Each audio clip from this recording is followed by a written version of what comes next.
Barak valley এই আসামগুলো আমার সাথে আছে। তো অবাক লাগে যে 2005 সালে এসেছিলাম, আজকে 21 বছর হয়ে গেল।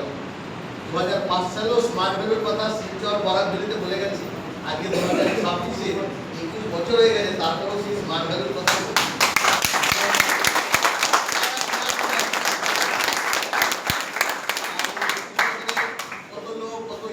কত কোম্পানি চেঞ্জ করে ফেললো, কত ভালো নিজে বদলে গেল, আমরা সেই এখনো সেই জায়গাতেই আছি। যাই হোক, আজকে আমি বেশ কিছু জিনিস শেয়ার করবো আমি আপনাদের সাথে।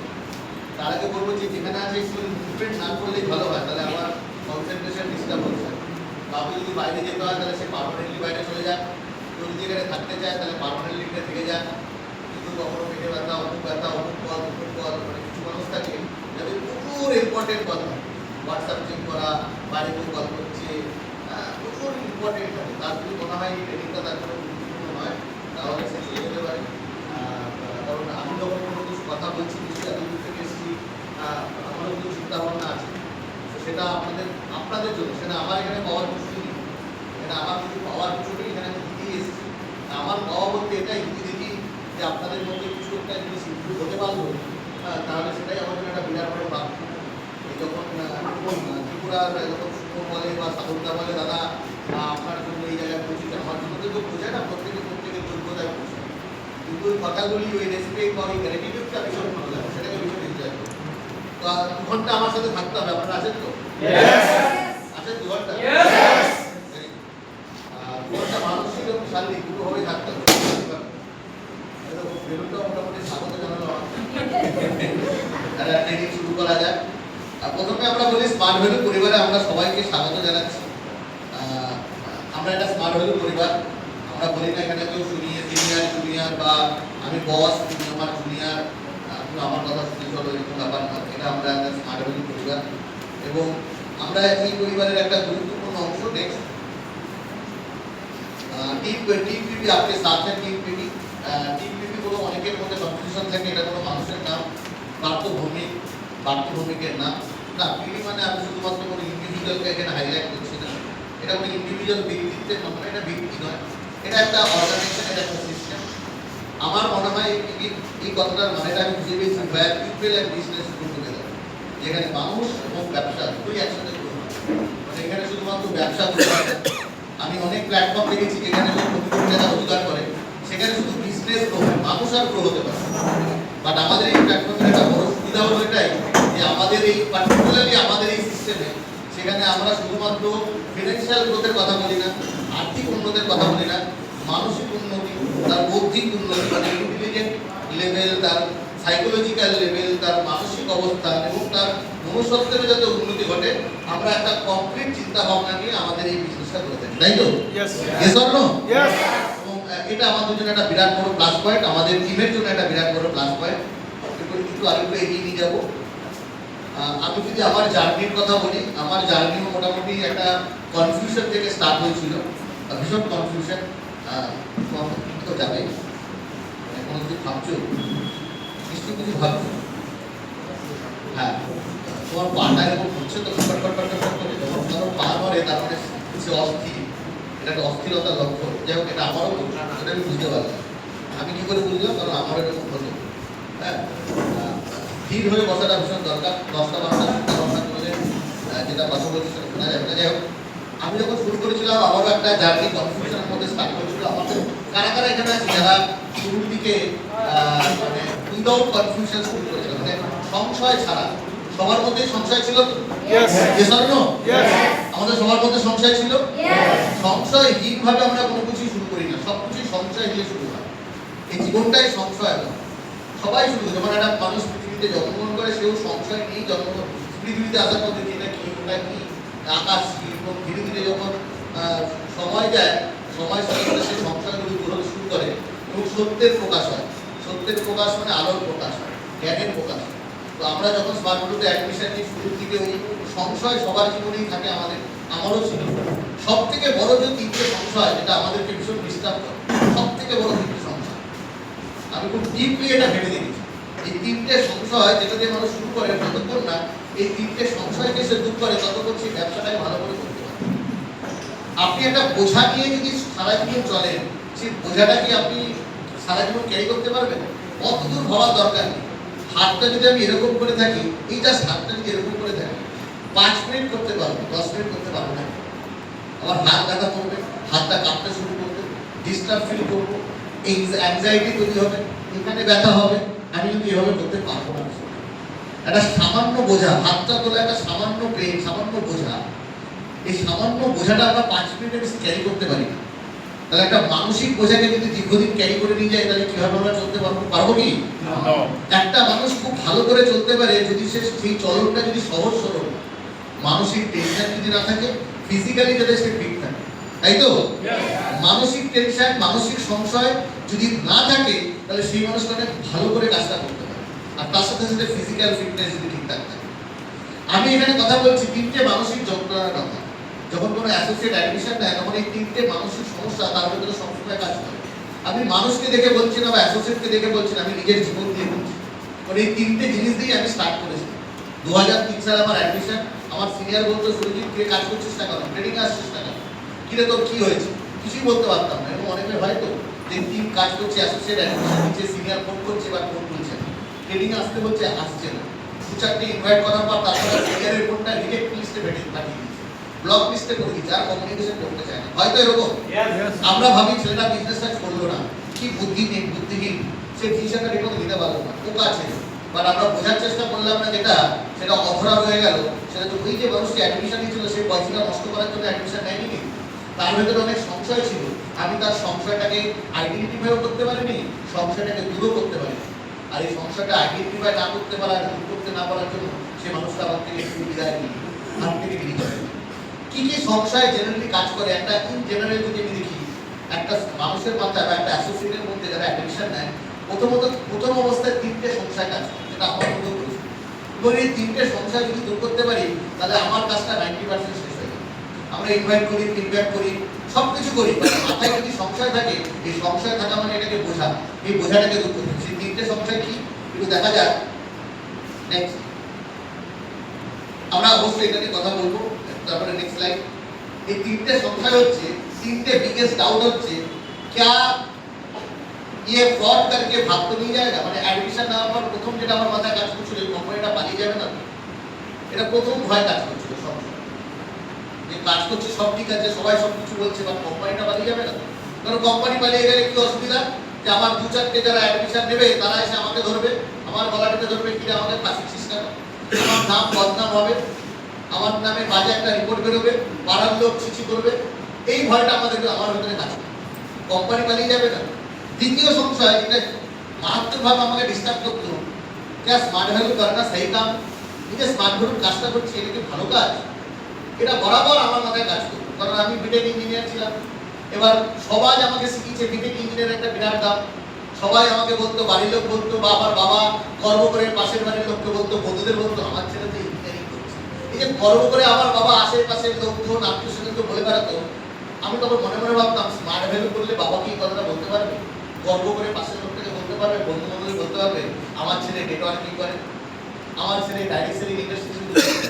এটা কিন্তু আমাকে হেভিভাবে ভাবাতো, বারবার ভাবাতো। এই সংশয়টা যখন ছিল, সেখানে প্রাণ ভরে ব্যবসাটা করতে পারতাম। যেমন বুক খুলিয়ে আমি নিজেকে ইঞ্জিনিয়ার বলতে পারতাম, বুক খুলিয়ে ডাইরেক্ট সেলিং ইন্ডাস্ট্রি করি এটা বলতে পারতাম। এই সংশয়টা নিয়ে যখন আমার সিনিয়র আমাকে বলতো, কিরে তোর ইনভাইটেশন কোথায়, ও তো বুঝতে পারছে না সিনিয়র যে আমার প্রবলেমটা কোথায়। আমার প্রবলেমটা তো অন্য জায়গায়, মানসিক সমস্যা, যাতে আমি বিদ্ধ হচ্ছি। সিনিয়র এদিকে বলছে, কিরে তুই ফিডব্যাক করিস নি কেন, কিরে তোর রেজাল্ট আসেনি কেন? রেজাল্ট আসবে যদি আপনার মাথায় একটা বোঝা থাকে, আর সেই বোঝা নিয়ে আপনি চলতে পারবে? চলা সম্ভব? এটা ছিল দ্বিতীয় সংশয়। আর 3 নম্বর সংশয়, একটা বিরাট বড় সংশয়, সেটা 3 বছর 4 বছর ব্যবসা করার পরে সংশয়টা দূর হয়নি আমার। যখনই আমাকে জিজ্ঞাসা করতো, কিরে তুই করছিসটা কি, তখন প্রথমে বলতাম, আমি তো একজন বিটেক ইঞ্জিনিয়ার। তারপর বলতাম, আমি একটা ডিস্ট্রিবিউটারশিপ নিয়েছি। মনে ভাবতাম, যা লোকটার কথাটাকে বাদ, মানে যে কোনো লোকটাকে ইগনোর করতে পেরেছে, লোকটার পাশ কেটে যেতে পেরেছে, মানে লোকটা থেকে পালাতে পারলে বাঁচে। যখনই তো জিজ্ঞাসা করে তুই করিসটা কি, লোকটা কেমন আমতা আমতা হয়ে যায়, ঠিক মতো বলতে পারি না। মনের ভেতরে একটা ঘাবড়ানো সিচুয়েশন তৈরি হয়ে যায়, কি বলবো না বলবো, কি করবো। এটা কাদের সাথে হয়, হাত পর্যন্ত কারা কারা এটা ফিল করে, তুই কি করিস নাকি, তোর আইডেন্টিটি কি? অনেক কোম্পানিকে হাত করেছে যে তুই করিস না। এই যে তিনটে সংশয়, স্মার্ট ভ্যালু পালিয়ে যাবে না তো। দ্বিতীয় সংশয়, এটা যেটা করছি কাজটা কি ঠিক কাজ, এটা কি ভালো কাজ। আর 3 নম্বর সংশয়, আমার পরিচয় আছে। এই যে তিনটে জিনিস আমি খুব ডিপলি আন্ডারস্ট্যান্ড করে দেখেছি যে যাদের ভেতরে এই তিনটে সমস্যা থাকে তারা এই ব্যবসাটা ভালো করে করতে পারে। যাদের ভেতরে এই তিনটে জিনিস থাকে তারা এই ব্যবসাটা ভালো করে করতে পারে। এটা তাদের দোষ নয়। আমি বলবো সিনিয়র লিডারদের এটা টেক কেয়ার করতে, যে যদি কেউ ভালো করে কাজ না করে থাকে তার পিছনে কারণটা কি, তার পিছনে একটা বড় কারণ এই তিনটে সমস্যা। আরো অনেক সমস্যা থাকতে পারে, but this are the 3 major confusion, 3 major doubt যেটা একটা অ্যাসোসিয়েটের মাইন্ডে আছে। এবার প্রথম যেটা, স্মার্ট ভ্যালু কি পালিয়ে যাবে। আমি যদি বলি এই কথাটা যদি 2001 সালে বলতাম তাহলে একটা এই প্রশ্নটা একটা লজিক্যাল প্রশ্ন থাকতো, কারণ কোম্পানিটা কাজ শুরু করেছিল 2000 সালে আর আমি প্রোগ্রাম করছি 2001 সালে। যেমন 2005-এ যখন এখানে এসেছিলাম তখন কোনো কোম্পানির কোনো এস্টাবলিশমেন্ট ছিল না, কোনো অফিস ছিল না, ব্রাঞ্চ ছিল না, কিছু ছিল না। তখন কিন্তু আমাদের এখানকার শিলচরের লোকেরা আমাদের বলতো উনি তো গঙ্গার ওপার থেকে এসেছে, মানে কলকাতা থেকে এসেছে। আমাদের এখানে গঙ্গার ওপার থেকে অনেক লোক এসে টাকা নিয়ে পালিয়ে গেছে, ইনিও পালিয়ে যেতে পারে। তার মানে এই যে পালিয়ে যাওয়া, এই যে ভেগে যাওয়া, এই যে বন্ধ হয়ে যাওয়া, এই ঘটনাটা শিলচরে আকচার ঘটলো। ওই সময় দুখানা বড় বড় কোম্পানির বিরাট বড় গল্প হয়েছিল। অ্যাপেলাইন বলে একটা কোম্পানি ছিল, মনে আছে অ্যাপেলাইন? কয়েক লক্ষ টাকা ফিরে দিয়ে চলে গেছিল অ্যাপেলাইন। অ্যাপেলাইন চলে যাওয়ার পর লোকে সবাই ভাবতে শুরু করেছিল স্মার্ট ভ্যালু এরকম হয়। তো 2005 সালে এই প্রশ্নটা ছিল, কিন্তু আজকে 2026 সাল। এই 2026 সালে আমার মনে হয় না শিলচর গড়াকবেলি করিমগঞ্জ এবং ভারতবর্ষের কোনো কোনা থেকে কেউ যদি বলে এই কোম্পানিটা 26 বছর ধরে সাকসেসফুল বিজনেসটাকে চালাচ্ছে, এই প্রশ্নটা তখন আর করবে না আচ্ছা কোম্পানিটা পালিয়ে যাবে না। 26 বছর ধরে যে কোম্পানিটা চলছে তার আর পালানোর কি আছে? আছে কি? আজকে তো আছে কি? আর কোনো পালানোর কোনো জায়গা নেই। 26 বছর ধরে এবং আজকে আমি আপনাদের এখানে এসেছি, দেখুন খুব সত্যি কথা বলতে আমি একটা ডিফারেন্ট মাইন্ডসেট নিয়ে এসেছি। কোম্পানির রিসেন্টলি বেশ কিছু রেভলিউশনারি ডিসিশন, বৈপ্লবিক ডিসিশন, বাংলায় যদি বলি সেটা হচ্ছে বৈপ্লবিক ডিসিশন, রেভলিউশনারি ডিসিশন কোম্পানি নিয়েছে। আমার মনে হয়েছে যে এই বৈপ্লবিক ডিসিশন, এই রেভলিউশনারি ডিসিশনের মধ্যে দিয়ে বিগত 10 বছর, 15 বছর, 20 বছর আমরা যা কিছু পেয়েছি তার থেকে কয়েক গুণ বেশি পেতে পারি আমাদের এই নতুন কোম্পানির যে ডিসিশন নিয়েছে সেই ডিসিশনের উপর দাঁড়িয়ে প্রচুর কিছু করতে হবে। চোখের সামনে দেখেছি এরকম অনেক ডাইরেক্ট সেলিং কোম্পানি ভারতবর্ষে কাজ করছে। যে বিজনেস প্ল্যান আজকে আমাদের কাছে আছে, যেটা কোম্পানি 3 মাস আগে লঞ্চ করেছে, ওই সেম বিজনেস প্ল্যান প্রচুর কোম্পানিকে দেখেছি একটাও প্রোডাক্ট নেই, কোনো কিছু নেই। বিক্রি করতে কি? বিক্রি করতে ওই আপনার বাড়ির ইলেকট্রিসিটির বিল কি করে কম আসবে তার একটা বিষয়। আচ্ছা, আপনার ঘাড়ে ব্যথা, আপনার কোমরে ব্যথা, তাহলে ম্যাগনেটিক চুম্বক, ম্যাগনেটিক বেল্ট বিক্রি করুন। এই ম্যাগনেটিক বেল্ট কি করে মিটারের ইলেকট্রিক মিটার কি করে কম হবে, হ্যাঁ, মাথা ব্যথা কি করে ঠিক করবেন, হাতে একটা বেল্ট পরিয়ে দিল ভাগ্য কি করে নির্ধারণ করবেন। এইসব ভুল ভাল প্রোডাক্ট দিয়ে আমি দেখেছি এরকম নেটওয়ার্কিং কোম্পানি চলতে, যারা সেম আমাদের বিজনেস প্ল্যানে কাজ করেছে এবং কয়েকশো মানুষকে কর্মীপতি বানিয়ে দিয়েছে। তারপরে ধীরে ধীরে তারা প্রোডাক্টকে নিয়ে এসছে তাদের কোম্পানিতে, তারপরে ধীরে ধীরে তারা নতুন সিস্টেম তৈরি করেছে, করে আজকে সেই কোম্পানিটা একটা বড় কোম্পানিতে পরিণত হচ্ছে লোকের মুখে মুখে। বাট শুরুটা কি দিয়ে করেছিল? শুরুটা করেছিল এই ম্যাগনেটিক বেল, কি করে আপনার ইলেকট্রিসিটি কম আসবে, কিভাবে বাতের ব্যথা কম করবে, হ্যাঁ, তারপরে অ্যালকালাইন ওয়াটার। অ্যালকালাইন ওয়াটার এটা একটা বিরাট বড় গিমিক। অ্যালকালাইন ওয়াটার ওই মেশিন বিক্রি করা 90,000 টাকার বেশি, মানে মানুষ যা পেরেছে তাই বিক্রি করেছে। কিন্তু তারপরেও সেই নেটওয়ার্কিং কোম্পানি আজকের দিনে তারা একটা কোটি কোটি টাকার ব্যবসা করতেছে, তাই না, কয়েকশো ছেলে মেয়ে তারা কোটি কোটি টাকা রোজগার করেছে এই প্ল্যাটফর্ম থেকে। মানে আমি স্মার্টফোনের কথা বলছি, অন্য কোম্পানির কথা বলছি। কারণ তার একটা বড় কারণ ছিল তাদের বিজনেস প্ল্যান। তারা এত সহজ সরলভাবে বিজনেসটা দেখাতো, 1:1 মডেলে খুব সহজেই ছেলে মেয়েরা রোজগার করতে পারে। এবং আজকে তারপরে কোম্পানিটাও, সেই কোম্পানিটাও ধীরে ধীরে রিয়েলাইজ করেছে যে না, আমরা এসব বিক্রি করবো না, আমরা মানুষকে ভ্যালু ফর মানি প্রোডাক্ট দেবো। তারা নিউট্রিশনাল সাপ্লিমেন্ট নিয়ে এসছে, ফুড সাপ্লিমেন্ট নিয়ে এসছে এবং ধীরে ধীরে তারা সেই ফিল্ডেও ভালো কাজ করছে। আমার তখন মনে হলো যে আজকে আমাদের কোম্পানি দীর্ঘ 26 বছর ধরে কাজ করছে, প্রোডাক্ট নিয়ে আমরা বহু কাজ করেছি, আমরা এমন কিছু রেভলিউশনারি প্রোডাক্ট নিয়ে কাজ করেছি, আমাদের প্রোডাক্টের রেজাল্ট মারাত্মক। আমরা এডুকেশন নিয়ে সারা ভারতবর্ষে কোনো ডাইরেক্ট সেলিং কোম্পানি কাজ করে না। We are the only one, we are the unique company that education.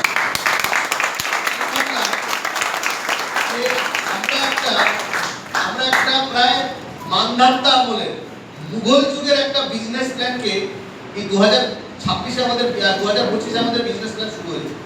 আমরা একটা মানধাত্তা আমলের বিজনেস প্ল্যান, 25 বছরের বিজনেস প্ল্যান, 25 বছরের পুরনো বিজনেস প্ল্যান, এটা মানধাত্তা আমলে, সেই প্ল্যানটাকে আমরা 25 বছর ক্যারি করতে পেরেছি এবং ভালো প্রোডাক্ট দিয়ে, এবং শুরুটা করেছিলাম একটা সিডি দিয়ে। মানধাত্তা আমলের বিজনেস প্ল্যানে আমরা সফলতা দেখিয়েছি। আর সেখানে আমরা দেখেছি প্রচুর কোম্পানি যারা 2015 সালে 2010 সালে প্ল্যানটাকে চেঞ্জ করেছে, নতুন ফাটাফাটি প্ল্যান নিয়ে এসেছে, বাজে প্রোডাক্ট দিয়েও সেই কোম্পানির কয়েকশো ছেলে মেয়েকে প্রতিনিধি বানিয়ে দিয়েছে। তখন আমি ভাবলাম আজকে আমাদের কাছে আছে ভ্যালু ফর মানি এডুকেশন, আজকে আমাদের কাছে আছে value for money product. Company already infrastructure সব কিছু রেডি করে ফেলেছে আর নিয়ে এসছে ভারতবর্ষের 1 নম্বর বিজনেস প্ল্যান। তাহলে সেই সব কোম্পানি যদি কয়েকশো কোটি টাকা কর্মী তৈরি করতে পারে, আমার পুরো বিশ্বাস আগামী 5 বছরে এই প্ল্যাটফর্ম থেকে কয়েক হাজার কর্মী তৈরি হবে। এই চিন্তা ভাবনাটা আমাদের ঘটে গেছে। কিন্তু তারপরেও আছে বেশ কিছু ছেলে মেয়ে, বেশ কিছু সিনিয়র, তাদেরকে আমি খারাপ বলছি না, কারণ সময়ের সাথে সাথে মাইন্ডসেট আপ ডাউন করে, সময়ের সাথে সাথে অনেক কিছু হয়, এনার্জি কখনো পজিটিভ হয়, নেগেটিভ হয়। কিন্তু আমি পরিষ্কার দেখতে পাচ্ছি এই কোম্পানির একটা বিরাট বড় ভবিষ্যৎ। এবং সত্যি কথা বলতে কি, যেদিন থেকে এই মাইন্ডসেট নিয়ে কাজ শুরু করেছি, আমি আমার নিজস্ব ব্যক্তিগতভাবে আমি দেখেছি রেজাল্টে একটা বিরাট বড় পরিবর্তন। আমি যা রোজগার করতাম আজকের দিনে 4 গুণ বেশি রোজগার করছি। 2025 সালের অক্টোবর মাসে এই কোম্পানি লঞ্চ করেছিল নতুন বিজনেস প্ল্যান। 2025 সালের সেপ্টেম্বর মাসে আমি যা রোজগার করেছি, আজকের দিনে যে রোজগারটা করি তার 4 গুণ বেশি টাকা রোজগার করে। এবং সেটা একমাত্র পসিবল হচ্ছে কারণ কোম্পানি বিজনেস প্ল্যান চেঞ্জ করার সাথে সাথে আমিও আমার নিজেকে পরিবর্তন করতে পেরেছি। যারা এখনো আটকে গেছে তারা আটকে আছে। আমি বলবো আজকের এই ট্রেনিং সেশনটা থেকে আমরা আটকে যাওয়ার জন্য নয়, আমরা এগিয়ে যাওয়ার জন্য একটা নতুন রাস্তা খুঁজে পাওয়ার জন্য আমরা চেষ্টা করবো। এখান থেকে সেই এনার্জিটা বা সেই মেসেজটা নিয়ে যাওয়ার চেষ্টা করবো। বুঝতে পারলো ব্যাপারটা? কনফিউশন দিতে থাকে। 1 নম্বর কনফিউশন কোম্পানি, এটা নিয়ে কথা বলছি না। কোম্পানি সম্বন্ধে আমরা সবাই জানি কোম্পানিটা পালাবার নয়, কোম্পানি আর পালাবে না, কোম্পানিটা থাকবে। দ্বিতীয় যেটা কনফিউশন, যেটা এখনো অনেকের থেকে থাকে, 5 বছর ব্যবসা করার পরও মনে হয় আমি কি কাজটা ঠিক কাজ করছি, এই কাজটা কি ভালো। এই যে কাজটা ভালো কি মন্দ, क्या स्मार्ट वैल्यू करना सही काम है, একটু এগিয়ে যাবো।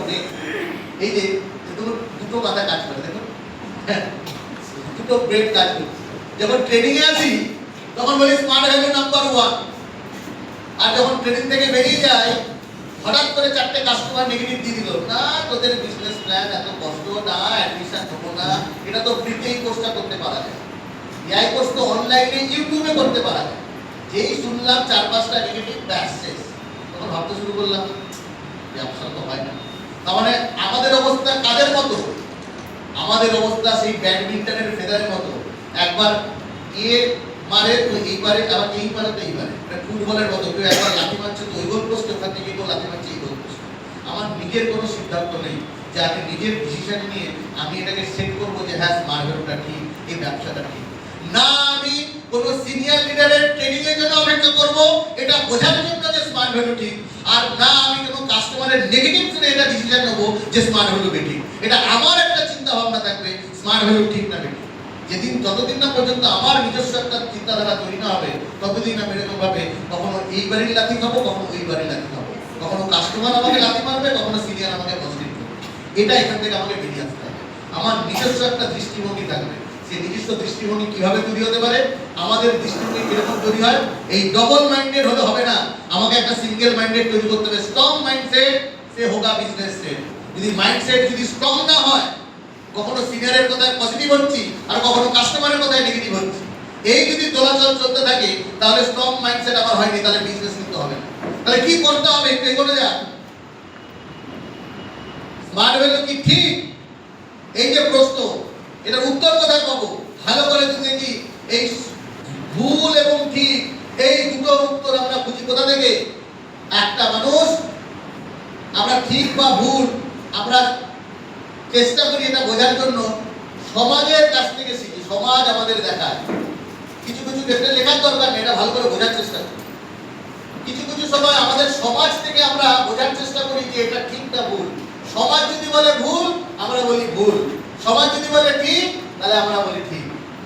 আমি ছোটবেলায় একটা সিনেমা দেখেছিলাম হীরক রাজার দেশে, কোনোদিন যদি সম্ভব হয় সিনেমাটা দেখবো। সত্যজিৎ রায়ের সিনেমা, মারাত্মক সিনেমা। যারা শিলচর, করিমগঞ্জ, পদকপুর বা এদিকে আমার ত্রিপুরা থেকে এসছে তারা হয়তো সত্যজিৎ রায়ের সাথে কতটা পরিচিত আছেন আমি জানি না। যদি পরিচয় থাকে তাহলে হীরক রাজার সিনেমাটা অবশ্যই আপনারা দেখবেন। এই সিনেমার মধ্যে অনেক কিছু শেখার আছে, খুব কিছু শেখার আছে। আগে মানে মানে আমাদের পুরোনো দিনের যে সিনেমাগুলি থাকতো সেগুলি মানুষকে অনেক শিক্ষা দিত, সমাজকে শিক্ষা দিত। এখন তো আর সেই সিনেমা বেরোয় না, এখন অন্য কিছু হয়ে গেছে। যাই হোক, ওই হিরো প্রেজেন্টেসে সিনেমাটা এরকম ছিল, রাজা সবাইকে মগজ ধোলাই করে দিয়েছিল। রাজা কি করেছিল? মগজ ধোলাই। রাজার কাছে একটা ঘর ছিল, সেই ঘরটার নাম ছিল যন্তর মন্তর। কি ঘর ছিল? যন্তর মন্তর ঘর। রাজা যাতে প্রজারা কোনো সত্যি কথা বলতে না পারে, প্রজারা যাতে পড়াশোনা না করতে পারে, প্রজারা যাতে রাজার বিরুদ্ধে আচরণ না করতে পারে, সব প্রজাকে ওই যন্তর মন্তর ঘরে ঢুকিয়ে দিত। আর সব প্রজাকে ওই যন্তর মন্তর ঘরে ঢুকিয়ে সবাইকে শুধু একটা দুটো মন্ত্র পড়া শিখিয়ে দিত। সবাই সেই মন্ত্র বলতো। কি মন্ত্র বলতো? যায় যদি যাক প্রাণ, হীরকের রাজা ভগবান। সবাই বলতে হীরকের রাজা ভগবান, সব প্রজারা বলছে। কারণ সে যন্তর মন্তর ঘর থেকে এসছে, মগজ ধোলাই হয়ে গেছে। সবাইকে মগজ ধোলাই করছে একই জিনিস, যায় যদি যাক প্রাণ, হীরক রাজা ভগবান। তারপরে কবিতা ওদের শেখানো হতো, ঘর পেট নাও খায়, রাজকর দেওয়া যায়। মানে ঘর পেট যদি নাও খায়, রাজকর মানে ট্যাক্স আমাদের দিতে হবে। খালি পেটে থাকলেও ট্যাক্স দিতে হবে। প্রজারা সেই কথাই সবাইকে আহ্বান, ঘর পেট নাও খায়, রাজকর দেওয়া যায়। ঘর পেট নাও খায়, রাজকর দেওয়া যায়। মানে রাজা এমন মাইন্ডসেট করেছিল, মগজ ধোলাই করেছিল প্রজাদের। প্রজারা রাজার গীত গান করতো, রাজাকে মাথায় তুলে রাখতো, রাজাকে বাহ বাহ বাহ করতো, রাজা সব প্রসাদ করতো। কিন্তু এমনি এবং প্রতিটা লোক সেই সব বাকি প্রজাদের দিকে সেটাই বলতে শুরু। তারপরে সত্যটা কিন্তু কারোর কাছে ছিল না। সবাই সমাজ এদিকে দেখে শিখছে, তাকে দেখেছে। আমাদেরও ঠিক এরকম মগজ ধোলাই হয়ে গেছে। ছোটবেলা থেকে আমরা বাবা বলেছে, মা বলেছে, কাকা বলেছে, জ্যাঠা বলেছে, আত্মীয়স্বজন বলেছে, কি বলেছে? পড়াশোনা করলে, সরকারি চাকরি করলে জীবনে বিরাট কিছু পাওয়া যাবে, বিরাট সম্মান পাওয়া যাবে, তাই তো বলেছে? এটা একটা এক ধরনের মগজ ধোলাই। এটা কি এক ধরনের মগজ ধোলাই? ভালো করে পড়াশোনা কর, পড়াশোনা করে যে গাড়ি ঘোড়া চলেছে, এই মগজ ধোলাই হয়ে গেছে। এবং আমি চোখের সামনে কি দেখতে পাচ্ছি? পিএইচডি করেছে, সত্যি আলাদা হচ্ছে। এটা তো রিয়েলিটি আজকে দেখতে পাচ্ছি। এ স্বর্ণ চোখের সামনে কি দেখতে পাচ্ছি? মুকেশ আম্বানির বাবা হচ্ছে ছিলেন ধীরুভাই আম্বানি, যিনি ক্লাস 10 পাস করেনি, সে সারা ভারতবর্ষকে রুল করছে। এটা চোখের সামনে দেখতে পাচ্ছি। আমরা কি পড়াশোনা কর, ভালো করে পড়। আর চোখের সামনে দেখতে পাচ্ছি যে চা বিক্রি করা, যিনি চা বিক্রেতা, সে সারা ভারতবর্ষকে লিড করছে। যে চা বিক্রি করছে সে ভারতবর্ষের প্রধান পাওয়া যায়। দেখছি এক আর করছি এক। তার মানে আমাদের মগজ ধোলাই হয়ে গেছে। আমরা সেগুলিই বলে যেগুলি সমাজ থেকে শিখেছি। নিজের কোনো জ্ঞান বুদ্ধিকে আমি অ্যাপ্লাই করতে পারছি না। তার মানে ভুল বা ঠিক ম্যাক্সিমাম ক্ষেত্রে আমরা সমাজের মানুষ কি বলে সেই অনুযায়ী আমরা বিচার বিবেচনা করি। বুঝতে পারলাম? একটা আরেকটা বিচার বিবেচনা হয়, সেটা হচ্ছে ইন রিয়েলিটি, নিজের চশমা পরে দেখা। যেমন আমি চশমা পরে যদি দেখি তাহলে সব পরিষ্কার দেখতে পাচ্ছি। এবার যদি আমি অন্য কারো চশমা পরে দেখি, আমি ভালো করে দেখতে পারবো কি? কারণ এটা সমাজের চশমা, এই চশমা পরে ভালো করে দেখতে পারবো। ঠিক তেমনি আমাদের ডিসিশন নিতে হবে, আমি কোনো জিনিস ভুল বা ঠিক সেটা কি সমাজের দৃষ্টিভঙ্গিতে দেখবো, সমাজের চশমা পরে ভুল বা ঠিক বিচার করব, না নিজের চিন্তা ভাবনা দিয়ে ভুল বা ঠিক বিচার করবো? আপনাদের রায় কি? কার চশমা পরবো? সমাজের চশমা না নিজের চশমা? নিজের চশমা পরবো তো? নিজের দৃষ্টিভঙ্গি দিয়ে জগৎটাকে দেখবো, না সমাজের দৃষ্টিভঙ্গি দিয়ে জগৎটাকে দেখবো? মানুষের কথায় ওঠা বসা করবো, না নিজের চিন্তা ভাবনা দিয়ে ওঠা বসা করবো? নিজের। এই যে নিজস্বতা, এখান থেকে নিজস্বতা তৈরি হবে। এখান থেকে অ্যাকচুয়াল নিজের একটা ভাবনা তৈরি হবে, আপনার অ্যাকচুয়াল কোয়ালিটি সামনে আসবে। তাহলে সারা জীবন কখনো এদিকে লাথি মারবে কেউ, কখনো এদিকে লাথি মারবে, আপনি একটা ফুটবল মনের মতো বলের মতো জীবন কাটাবেন। তাহলে সমাজের নজরিয়া দেখি কি, সমাজ কি বলে। যখন আমরা স্মার্ট ভ্যালু ব্যবসাটা করি তখন সমাজ কি বলে, একটু নেক্সট পেজ। সমাজ কি বলে দেখুন, এবং সমাজের নজরিয়াটা কিরকম ডেঞ্জারাস দেখুন। বাইক তুই এগো, প্রথমে তোকে বলেছিলাম বলতে ভালো, তুই ফার্স্ট যাচ্ছিস, এখন বলছি তুই একটু এগো, এগোতে যাচ্ছিস না, গরু গাড়ির মতো এগোচ্ছিস। দাঁড়া, তুই ভালো করে দেখুন। Society opinion and today's reality, আর এদিকে ফোকাস কর। ঠিক আছে, এদিকে ফোকাস কর। যখন পিপিটি প্রেজেন্ট করবি, you must present in the session. ঠিক আছে, মাইন্ডটা অন্যদিকে যাবে না, যাতে জানা যায়। Society opinion today's reality. দেখো সমাজ আমাদের কিভাবে प्रॉब्लम क्रिएट करे।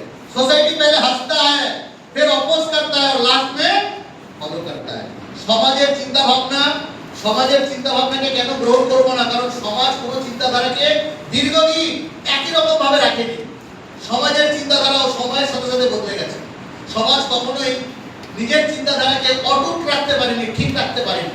কিরকম উদাহরণ দেখুন, একটা সময় ছিল 1900 সালে যারা বিদেশ যাত্রা করত আমাদের সমাজ তখন তাদেরকে নেগলেক্ট করতো, বলছে এই কালাপানি থেকে এসছে, এর জাত চলে গেছে, এর জাত চলে গেছে, বিদেশ থেকে এসছে, একে বয়কট করো, সামাজিক বয়কট করো। আপনারা জানেন মহাত্মা গান্ধীজি যখন দক্ষিণ আফ্রিকা থেকে এসেছিল তখন ভারতের একটা শিক্ষিত সমাজ বলেছিল এনাকে বয়কট করো, কারণ ওনার জাত চলে গেছে। কেন জাত চলে গেছে? ইনি বিদেশ ঘুরে এসছে, সাউথ আফ্রিকা থেকে ঘুরে এসছে, ইনি ম্লেচ্ছো। ম্লেচ্ছো মানে ম্লেচ্ছোর হাতে খেয়েছে, যারা বিদেশি তাদেরকে বলে যে ম্লেচ্ছো। অবাক করা যখন দেখি, যখন ঠাকুরমা স্বামীজির বই পড়ি, যখন সিস্টার নিবেদিতাকে ভারতবর্ষে ডাকা হয়েছিল এবং যখন স্বামীজি তাকে রেখেছিলেন, সিস্টার নিবেদিতা এসে এসেছিলেন আমাদের দেশকে, আমাদের এই বঙ্গভূমিকে বিরাট লেভেলের সেবা দেওয়ার জন্য, সেবা কার্য করার জন্য। তাকে ম্লেচ্ছো বলে তার হাত পর্যন্ত হ্যান্ডশেক করতে পর্যন্ত সামনে যায়নি, লোকে ওর কাছাকাছি যায়নি। কেন সে ম্লেচ্ছো? কারণ সে বিদেশ থেকে এসেছে। কলকাতার সকল শিক্ষিত যুবক যুবতীরা চোখের সামনে দেখেছে যে কলেরার সময় এই সিস্টার নিবেদিতা রাস্তায় নেমে হাতে ঝাড়ু নিয়ে পুরো নোংরা পরিষ্কার করেছে যাতে কলেরাটা না ছড়ায়। কলেরা একটা রোগ ছিল, অপরিষ্কার হলে কলেরা ছড়াবেই। এবং যখন দেখছে একজন বিদেশি নিয়ে এসে কলকাতার রাস্তায় বস্তিতে নেমে ঝাড়ু দিয়ে রাস্তা পরিষ্কার করছে, তখন এই কলকাতার যুবক যুবতীদের ঘুম ভাঙলো যে আমরা এদেশের হয়ে আমরা এদেশের কোনো কাজে লাগতে পারি না। আর যাকে আমি ম্লেচ্ছো বলছি, যে বাড়ি থেকে এসছে, সে আমাদের দেশের নোংরা সাফ করছে, চলো তার সাথে হাত লাগাই। এই সিস্টার নিবেদিতার সাথে তারা সবাই দলে যোগদান করতে শুরু করলো। এখান থেকে আরেকটা শিক্ষা পাই, আমরা সবসময় বলি এই তুমি করছো না কেন, এই তুমি করছো না কেন। সিস্টার নিবেদিতাকে যখন কেউ কোনো ঘরে ঢুকতে দেয়নি, তখন সিস্টার নিবেদিতা কিন্তু খারাপ পায়নি, সে নিজে ওই হাতে ঝাড়ু নিয়ে চলে গেছে। এখান থেকে একটা শিক্ষা পাই, লিডারশিপ বলে মেক অ্যান্ড বি নয়, লিডারশিপ বলে বি অ্যান্ড মেক। প্রথমে হও, তারপরে লোককে শেখাও যে কি করে হওয়া যায়। প্রথমে হও। আমরা অনেক সময় এক্সপেক্ট করি যে টিমকে বলবো, আমার টিম না কথা শোনে না। তুই কথা শুনিস? দাদা আমার ট্রেনিং আসে না, তুই কটা ট্রেনিং আসিস? টিম পিপি অফিসিয়াল চ্যানেলে আমরা প্রতি সপ্তাহে 3-4টে করে প্রোগ্রাম করি, কটা ট্রেনিং তুই অ্যাটেন্ড করেছিস? সব সময় আমি আশা করে বসে থাকি আমার টিম করবে, আমার টিম করবে। দাদা ওরা ইনভাইট করা বন্ধ করেছে, আমি কটা ইনভাইট করেছি, ওরা ফিডব্যাক করা বন্ধ করেছে। এই কমপ্লেন ক্রিটিসিজম দিয়ে আমাদের বন্ধ করতে হবে। সব সময় আমরা আমার নিজের সাকসেসফুল না হতে পারার কারণে আমি সব সময় কাউকে না কাউকে দোষী বানাচ্ছি। কখনো সিনিয়রকে দোষী বানাচ্ছি, কখনো জুনিয়রকে দোষী বানাচ্ছি। আর এইসব করতে গিয়ে নিজের যে প্রবলেম সেটা কোথাও না কোথাও আড়াল করার চেষ্টা করছি। এই আড়াল করার চেষ্টা এটা ভয়ঙ্কর একটা খেলা। আমি প্রচুর ছেলেমেয়েকে দেখেছি যারা 5 বছর 6 বছর ধরে শুধু ব্যবসাটা করতে পারছে না এই কারণে, আইদার তার কমপ্লেন টিমকে নিয়ে অর তার কমপ্লেন তার সিনিয়রকে। আর এই দুটো কমপ্লেনের মাঝখানে করে সে নিজের যে সমস্যা সেটা কোথাও আড়াল করার চেষ্টা করছে এবং তার ডেভেলপমেন্ট হয়। আরে কিসের সমস্যা? এই বিজনেসটা আপনার আইডিয়া থেকে শুরু হয়েছে। তো we have to start from your idea. আমি কিচ্ছু দেখবো না, আমি আমার থেকেই দেখবো, আমার থেকেই ব্যবসা শুরু। বুঝতে পারলাম? আমি পৃথিবীতে জন্মগ্রহণ করেছি। এবার আমি যদি বারবার যদি আমার বাবা অমুক ছিল, মা অমুক ছিল, ঠাকুর তো অমুক ছিল, ওই জন্য আমার জীবন অমুক, তাহলে তো ভাই এগোতেই পারবো না। আমি এগোতে পারবো কি? তাহলে সমাজ দেখুন, এই 1900 সালে সমাজ মহাত্মা গান্ধীকেও বলেছিল তুমি ম্লেচ্ছো, তোমার হাতের খাওয়া যাবে না, কালা পানি বলেছিল। আর আজকের সমাজ দেখুন, সমাজ বদলে গেছে। আজকে যদি কেউ বিদেশে যায় তাকে বাহবা করে গলার মালা করা হয়।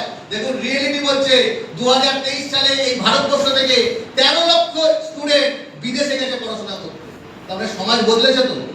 একটা সময় সমাজ গ্রহণ করতো না তাদেরকে যারা বিদেশে যেত, আর এখন সমাজ বলছে বিদেশে যাও, 13 লক্ষ স্টুডেন্টকে বিদেশে পাঠিয়ে। একটা সময় সমাজ বলতো যে সূর্য পৃথিবীর চারিদিকে ঘোরে, আর আজকের রিয়েলিটি, আজকের সমাজ বলে সূর্য পৃথিবীর চারিদিকে ঘোরে না, পৃথিবী সূর্যের চারিদিকে ঘোরে। সমাজের চিন্তাধারা বদলেছে তো? Yes or no? সমাজের এই চিন্তাধারা কে বদলিয়েছে? সমাজ নিজেকে বদলেছে না। একটা মানুষ গ্যালিলিও, একটা মানুষ কোপারনিকাস, যে সত্যটাকে উপলব্ধি করেছিল, সত্যটাকে নিজের চোখে দেখেছিল যে সূর্য পৃথিবীর চারিদিকে নয়, পৃথিবী সূর্যের চারিদিকে ঘোরে, সেই মানুষটাকে মেরে ফেলেছিল সমাজ। তাতে মেরে ফেললে কি হবে? সত্য তো সত্যি হয়। একটা মানুষের সত্য বিশ্বাস সারা বিশ্বকে, সারা সমাজকে বাধ্য করেছিল ওর আগেকার পুরনো ধারণাকে বদলে দিতে। একটা মানুষের বিশ্বাস, একটা মানুষের সত্য আবিষ্কার সারা পৃথিবীকে বাধ্য করেছিল নিজের পুরনো ধ্যান ধারণাকে বদলে দিতে। বুঝতে পারছেন? আর আপনার সমাজের কথায় ওঠা বসা স্মার্ট ভ্যালু করে লোকে খারাপ বলে। দূর লোক এসে কি আপনার জীবনযাত্রা পাল্টে দেবে? আপনার লাইফস্টাইল পাল্টে দেবে? আপনার মেয়ে কি হচ্ছে না, পয়সা নেই, পাল্টে দেবে? আপনার চাহিদা পূরণ করে দিয়ে যাবে? তাহলে এই সমাজের চোখে আমি স্মার্ট ভ্যালুকে মাপার চেষ্টা করছি, ভালো বা খারাপ প্রমাণ করার চেষ্টা করছি। আর এটা করতে গিয়েই যত গন্ডগোল। 4টে কাস্টমার আমাকে খারাপ বলে দিলে আমি খারাপ ভাবতে শুরু করেছি। আমার দৃষ্টিভঙ্গিটা কোথায় গেল? আমার দৃষ্টিভঙ্গিটা কোথায় গেল? যেদিন নিজের সত্য আবিষ্কার করতে পারবেন সেদিন আপনাকে কেউ টলাতে পারবে না। যেমন করে আমরা সত্য আবিষ্কার করেছি কি, সূর্য কোন দিকে ওঠে? পূর্ব দিকে ওঠে। এটা আমরা জানি তো? এবার সারা পৃথিবীর লোক, সারা 50টা লোক আপনার এলাকায়, 100টা লোক আপনাকে বলতে শুরু করলো, কি বলছিস বোকার মতো, সূর্য পূর্ব দিকে ওঠে না পশ্চিম দিকে ওঠে। আপনি বিশ্বাস করবেন তো? 50টা লোক বললো বিশ্বাস করবেন তো? 100টা লোক বললো বিশ্বাস করবেন তো? যদি 200 জনও বলে বিশ্বাস করবেন কি? তাহলে কেন আমরা 10টা লোক যখন নেগেটিভ কথা বলে স্মার্টফুল হয় না আমরা বিশ্বাস করি? কেন 10টা লোকের কথায় বিশ্বাস করে যায়? তার কারণ স্মার্ট ভ্যালুর সত্যটা আমি আবিষ্কার করতে পারিনি, নিজে থেকে বিশ্বাসটা তৈরি করতে পারিনি। আমার বিশ্বাসটা সে ট্রেনিং থেকে, আমার বিশ্বাসটা কারোর কথা শুনে, ওই জন্য এই বিশ্বাসটা টালবাটাল খাচ্ছে। বিশ্বাসটা কিছুটা আবেগী বিশ্বাস। এই বিশ্বাসটার নাম কি? আবেগী বিশ্বাস। আবেগের দ্বারা তাড়িত হয়ে বিশ্বাস। এর ভিতরে লজিক নেই, বিজ্ঞান নেই। তো আমার আবেগও থাকতে হবে, লজিকও থাকতে হবে, বিজ্ঞানও থাকতে হবে। কেন আমি স্মার্ট ভ্যালু? বোঝা গেল ব্যাপারটা? তো দেখা যাক, আগেকার দিনে সোসাইটি কি বলতো ক্যারিয়ার মানে গভর্নমেন্ট জব, বাট এখনকার দিনে ক্যারিয়ার কি শুধু গভর্নমেন্ট জবের উপর দাঁড়িয়ে আছে? আজকে দেখুন কেউ র্যাপিডো বাইক চালাচ্ছে, কেউ জোম্যাটো ডেলিভারি বয়, কেউ সুইগিতে কাজ করছে। এই যে এত ওপেনিং হয়ে গেছে কাজ করার, এত জায়গা তৈরি হয়ে গেছে, স্টার্টআপ হয়ে যাচ্ছে, এআই এর উপর কাজ করছে। 9 বছরের বাচ্চা এআই এজেন্ট বানিয়ে লক্ষ লক্ষ টাকা রোজগার করছে। কেউ কোনোদিন ভেবেছিল একটা 9 বছরের শিশু লক্ষ লক্ষ টাকা রোজগার করবে? ওপেন টেলিভিশনে বলছে, ইউটিউব চ্যানেলে ওপেনলি বলছে যে আমি 16 বছরের ছেলে, মাসে কয়েক লক্ষ টাকা রোজগার করি, আমি এখন মাসে 5 লক্ষ রোজগার করতে চাই ডিজিটাল মার্কেটিং কিভাবে করব। অবাক করা কারণ এগুলি ভাবা গেছিল কোনোদিন, আমরা ভেবেছিলাম কোনোদিন এটা হতে পারে? বাট এগুলি আজকে ঘটনা ঘটছে, এগুলি এখন ঘটছে। আগামী দিন আরো বিরাট ঘটনা হবে। সারা পুরনো যত বিশ্বাস ছিল, পুরনো সব বিশ্বাস ভেঙে চুরে এক করে দিচ্ছে এআই। তাহলে আজকের দিনে সমাজ চেঞ্জ হতে বাধ্য। আগেকার দিনের সমাজ কি বলতো? আমাদের সময় ডাইরেক্ট সেলিং में लोग जुड़ते नहीं है, ডাইরেক্ট সেলিং এ লোক আসে না। বাট রিয়েলিটি কি? ডাইরেক্ট সেলিং ইন্ডাস্ট্রি রিপোর্ট বলছে সারা ভারতবর্ষে প্রায় 1,80,00,000 মানুষ অলরেডি ডাইরেক্ট সেলিং এর সাথে যুক্ত, এবং তারা এই ডাইরেক্ট সেলিং প্ল্যাটফর্মের মধ্যে দিয়ে নিজের জীবন ধারণ করছে। এটা হচ্ছে আজকের দিনের রিয়েলিটি। তাহলে আমি কোনটাকে গ্রহণ করব? সমাজের 10টা লোকের কথা না রিয়েলিটি যেটা বাস্তব? সমাজ কি বলছে? ডাইরেক্ট সেলিং में সম্মান নেই, বাট টুডেস রিয়েলিটি, আজকের বাস্তবতা কি? দিল্লি ইউনিভার্সিটি, কর্ণাটক ইউনিভার্সিটি, এরা সবাই সাবজেক্ট তৈরি করে দিচ্ছে ডাইরেক্ট সেলিং এর উপর। আপনারা নিজে গিয়ে রিসার্চ করে দেখতে পারেন যে এইগুলি সব হচ্ছে কিনা। শুধু আমার কথা শুনে আপনি নিজেরা লজিক্যালি দেখুন, তবে বুঝতে পারবেন ডাইরেক্ট সেলিং ইন্ডাস্ট্রির পাওয়ার। স্মার্ট ভ্যালু কেন করব? কেন এটা ঠিক? যেখানে ডাইরেক্ট সেলিং ইন্ডাস্ট্রি বাদ দিন, স্মার্ট ভ্যালুর কথা, তো যেখানে দুষ্ট অর্গানাইজেশন, অনেক পুরনো অন্য অর্গানাইজেশন যেখানে ট্র্যাডিশনাল ডিগ্রি দেয়, সেখানে স্মার্ট ভ্যালু দেয় স্কিল বেস এডুকেশন। যেখানে অন্য অর্গানাইজেশন, যেখানে স্কুল কলেজ ইউনিভার্সিটি বেকারত্ব বাড়াচ্ছে, বেকারত্ব বাড়ানোর কাজ করছে, সেখানে স্মার্ট ভ্যালু আমরা মানুষকে স্কিল শেখাই, তাকে রোজগার দিই, তাকে বেকারত্বের জ্বালা থেকে মুক্তি দেওয়ার চেষ্টা করি। যেখানে অন্যান্য প্ল্যাটফর্ম লোককে শেখায় রোগ এবং রোগের জন্য ওষুধ। আপনি দেখবেন আপনার পাড়ায় সবাই জানে যে জ্বর হলে প্যারাসিটামল খেতে হয়, আপনার এলাকায় সবাই জানে যে গ্যাস হলে অ্যান্টাসিড খেতে হয়, প্যান্টি খেতে হয়, কিন্তু আপনার পাড়ায় হয়তো 2 থেকে 4টে লোক জানে যে গ্যাস হলে আমলা জুস খেতে হয়, আর ওই দুটো লোকই স্মার্ট ভ্যালু করে। ঠিক কি না? কারণ কি? আমরা ইলনেসের উপর নলেজ দিই না, আমরা বিমারির উপর, রোগের উপর নলেজ দিই না, আমরা সুস্থ জীবনের উপর নলেজটা দিই। দিস দ্য ডিফারেন্স যে আমরা কি করছি। সমাজ যাই কিছু বলুক, আমি দেখবো আমার কাজ নিয়ে কাজটা ভালো কিনা। Yes or no? আমি যদি দেখি কাজটা ভালো, তাহলে সেই কাজ সমাজ চাই কিছু বলুক, আমার কিছু যায় আসে না। আমি কি কাউকে ঠকাচ্ছি? এই প্রশ্নটা নিজেকে করব, আমি কি কাউকে ঠকাচ্ছি? যদি আপনার ভেতর থেকে উত্তর আসে হ্যাঁ ঠকাচ্ছি, তাহলে ব্যবসাটা ছেড়ে দিন, কাজটা ছেড়ে দিন। যদি আপনার মনে হয় আমি ঠকাচ্ছি না, তাতে যদি 10টা লোকও যদি বলে ঠকাচ্ছি, তাতে সত্যটা বদলে যায় না, আসল সত্যটা বদলে যায় না। Yes or no? তো প্রশ্নটা সবাই নিজেকে করুন, আমি কি ঠকাচ্ছি? যদি মনে হয় এই বিশ্বাসটা চলে আসে যে না আমি ঠকাচ্ছি না, তাহলে এটা আমার বিশ্বাস, এটাকে ধরে থাকুন। যারা আপনাকে বলছে তুই ঠকাচ্ছিস, তারাই 2 বছর পরে এসে আপনার পা চেপে বলবে ভাই সংসারের খুব অবস্থা খারাপ, 10,000 টাকা ধার করতে পারবেন, দিতে পারবেন, সেই আপনাকে বলবে। তখন তাকে রিপ্লাই দিন, ঠকানোর 10,000 টাকা তো চলবে তো? সহ্য করতে পারবি তো? হজম করতে পারবি? বদলাতে বেশি সময় লাগে। যেখানে অন্যান্য সিস্টেম সময় বেঁচে রোজগার করে, সেখানে আমরা সবাইকে কম কম করে রোজগার করি। যেখানে অন্য জায়গায় গুজারাকা জিন্দেগি, কোনো মতে টেনে হেঁচড়া জীবন, সেখানে আমরা বদলে যাওয়ার জীবন, একদম কমপ্লিটলি বদলে যাওয়ার জীবন। যেখানে অন্য সিস্টেমে মানুষ প্রথমে টায়ার্ড হয়, তারপরে রিটায়ার্ড হয়, আর এখানে আমাদের কোনো রিটায়ারমেন্ট নেই। আমাদের 75 বছর বয়সী বিশ্বনাথ ধর্মিক, সেও এই সিস্টেম থেকে মাস গেলে 10 লক্ষ টাকা রোজগার করে। 75 বয়সে কোনো রিটায়ারমেন্ট নেই। তার ছেলে ইঞ্জিনিয়ারিং কমপ্লিট করেছে, তার ছেলে ইঞ্জিনিয়ারিং করার পরে এমবিএ করেছে, চাকরি পেয়েছে মাসে 1 লাখ টাকা। ওর বাবা বলছে, কি রে তুই চাকরি করতে আর যাবি কেন?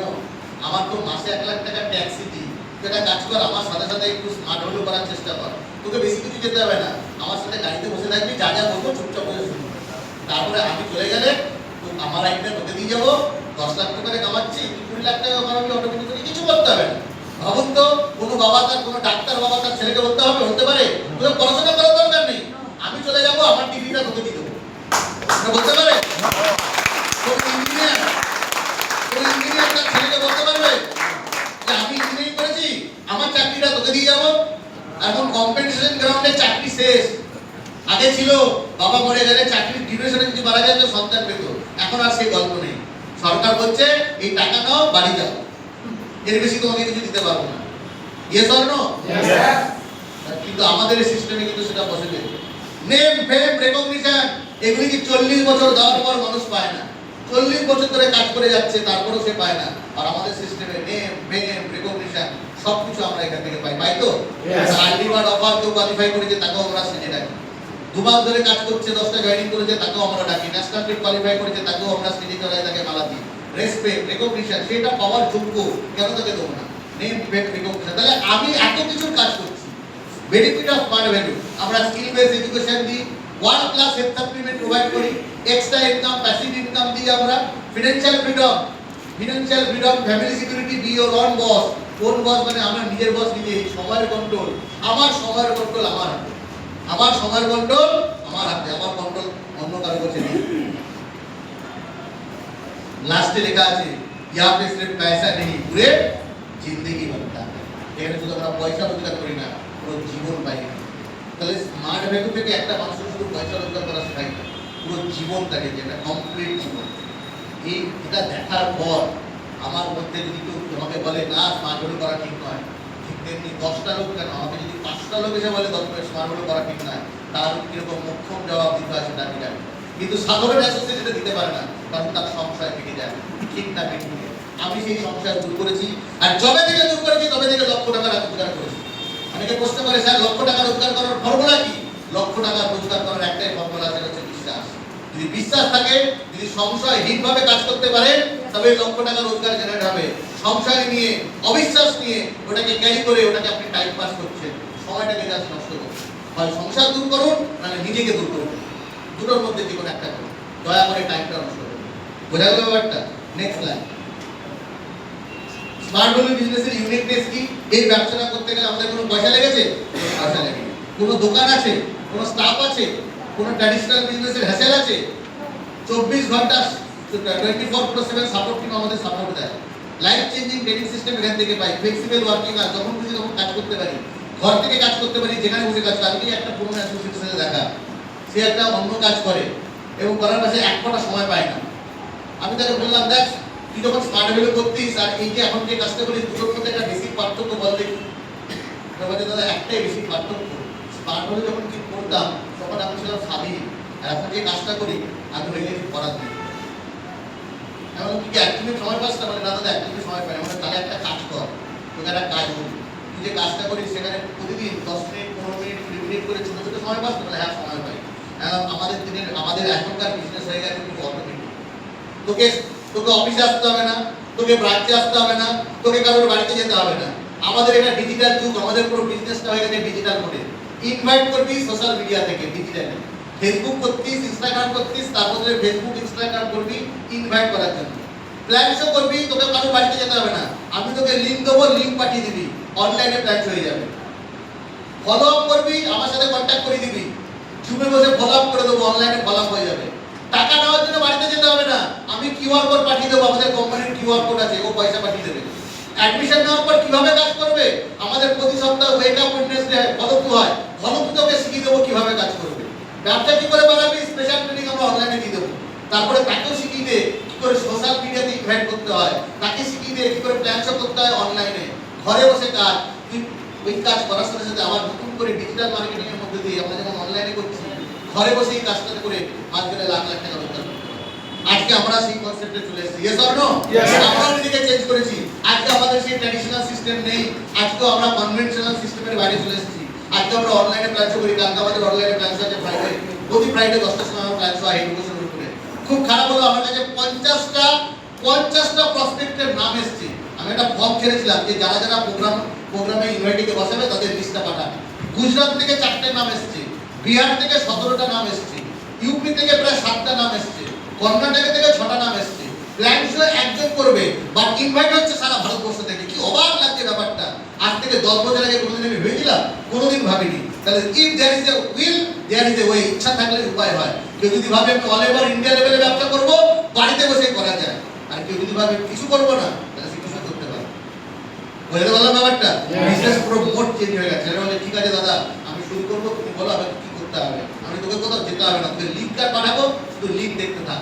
ওই লিঙ্ক দেখে দেখে তুই সব কিছু শিখে যাবে, তার কিছু করতে হবে না। So business become very very easy. আর সব থেকে মজার ব্যাপার, আমাদের এই বিজনেসে ইকুয়াল অপরচুনিটি টু এভরিওয়ান, সবার জন্য ইকুয়াল অপরচুনিটি। ধর্ম বর্ণ নির্বিশেষে সবাইকে সমান অধিকার। একজন গৃহবধূ আমাদের এখান থেকে সাকসেসফুল হচ্ছে, একটা মেয়েও সাকসেসফুল হচ্ছে, একটা গরিবও সাকসেসফুল হচ্ছে, একটা বড় লোক, একটা ইঞ্জিনিয়ার, সবাই সাকসেসফুল হচ্ছে। এখানে সাকসেসের কোনো মাপকাঠি নেই, একটাই মাপকাঠি। যদি আপনার ভিতরে বিশ্বাস থাকে, যদি ব্যবসা নিয়ে আপনি ব্যবসাটাকে ভালোবেসে করতে চান, তাহলে আপনি করতে পারবেন। একটাই মাপকাঠি, আর কোনো মাপকাঠি দরকার নেই, আর কোনো ভেদাভেদ আমাদের নেই। Life time unlimited carry forward আমাদের এই বিজনেস অপরচুনিটি দেয়, যেটা ভারতবর্ষের কোনো বিজনেস প্ল্যান দেয় না। ক্যারি ফরওয়ার্ড মানে রিজার্ভ ফান্ড। আপনি যদি আপনার একদিক বিজনেস হয়ে যায়, এই একদিকের বিজনেস সারা জীবন থাকবে, কোনোদিন সেই বিজনেসটা বন্ধ হবে না। 1 বছর পরে রিনিউয়াল করবেন, আপনি 1 বছরের যা ক্যারি ফরওয়ার্ড পেয়েছেন সব কিছু আপনি পেয়ে যাবেন। আর রিটেল কমিশন ইন্ডাস্ট্রিতে সবচেয়ে বেস্ট। ভারতবর্ষের সবথেকে বেশি রিটেল কমিশন যদি কোনো কোম্পানি দিয়ে থাকে, সেটা হচ্ছে স্মার্ট ভ্যালু। তাহলে প্ল্যান আমাদের বেস্ট, কাজ আমাদের বেস্ট, এবং যদি খুব ভালো করে দেখি আমাদের পারফরমেন্স বোনাস কত টাকা আমরা রোজগার করতে পারবো। একটা 10 বছরের প্ল্যান যদি আমি ভাবি, smart, master, star, superstar, supremo, Regent, S, elite এবং রয়্যাল জিনিয়াস, এই 10টা র্যাঙ্ক যদি কল্পনা করি যে 10 বছরে 10টা র্যাঙ্ক আমি অ্যাচিভ করব, প্রথম বছর কত টাকা? 58,000, তার বছর পরের বছর 1,21,000, তারপরে 2,72,000, 5,54,000, ধীরে ধীরে যদি 10 নম্বর র্যাঙ্কে যদি পৌঁছাই, তাহলে 1 বছরে আমি 86 লক্ষ টাকা রোজগার করতে পারবো।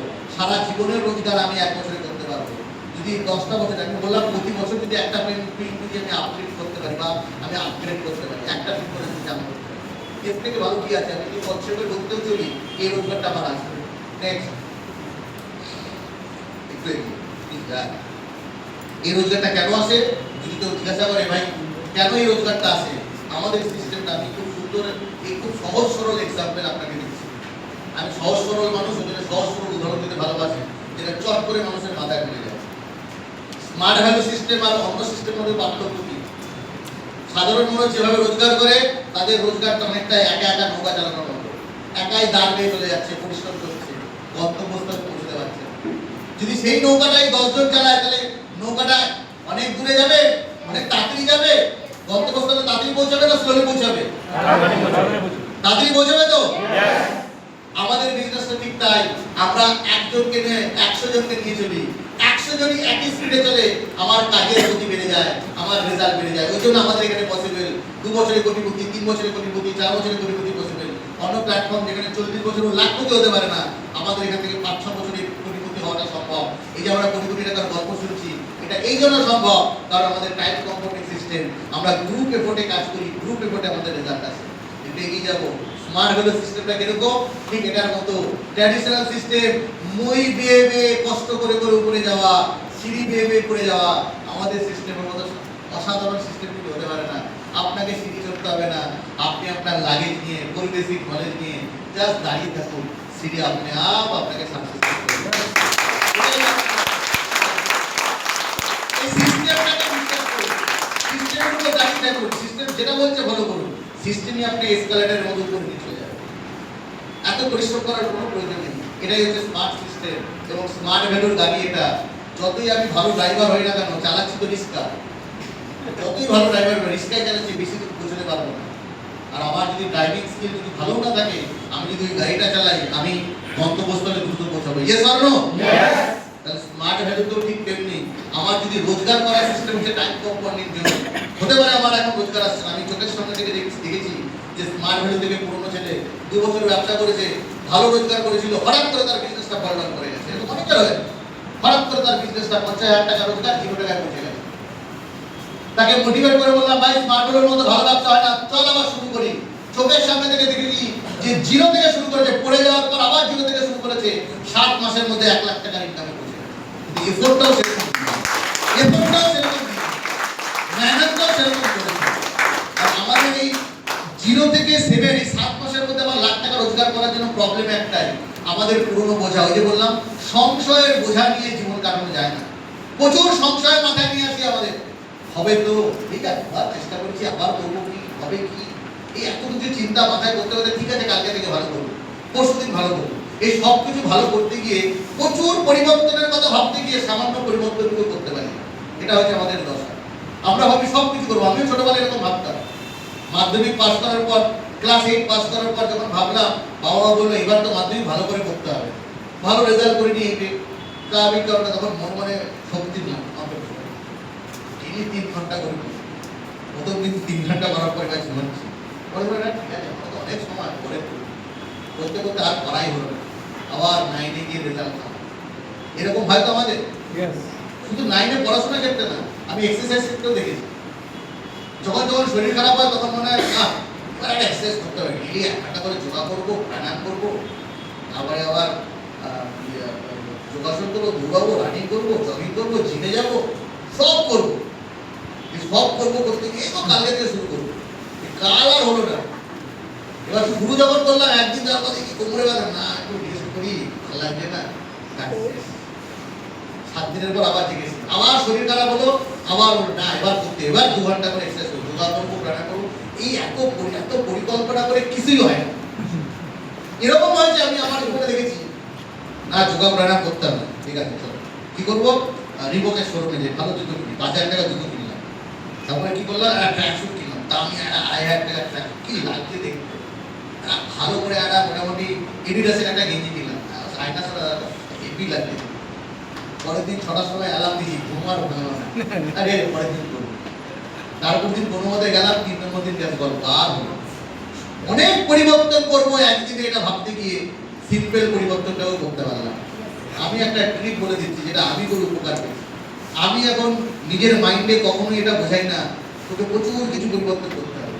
আমি সবার আগে ভাবি, যেমন বই পড়া অভ্যাস, আমি আগে ভাবতাম বইটা শেষ করতে হবে, এখন আমি বই শেষ করার কথা আমি মাথায় নিয়ে আসি না, শুধু মাথায় এটা ঢোকাই, আমি আজকে একটা পেজ পড়বো, আমার ব্রেন খুব সহজে নিতে পারে, একটা পেজ, ইজি ব্যাপার, একটা পেজ পড়ে ফেলবে। আমি মাথায় ঢোকাই না যে পুরো বই শেষ করতে হবে, আমি শুধু মাথায় ঢোকে একটা পেজের একটা বই পড়বো, দেখি বইটা পড়া হয়ে যাবে। এখন আমি মাথায় ঢুকিয়েছি প্রচুর এক্সারসাইজ করবো, তার না, আমি একটাই মাথায় ঢুকেছি, 6টার সময় ঘুরতে ঢুকি, এক্সারসাইজ করিবা না, আপনি প্রথম চেয়ে 6টার সময় ঘুরতে ঢুকি, এক্সারসাইজ করিবা না, আমি 6টার সময় ঠিক ঘুমে নিয়ে, আজকে সুদিন তো ডাক্তার এসছে, তার আগে আমি জেগে বসে আছি।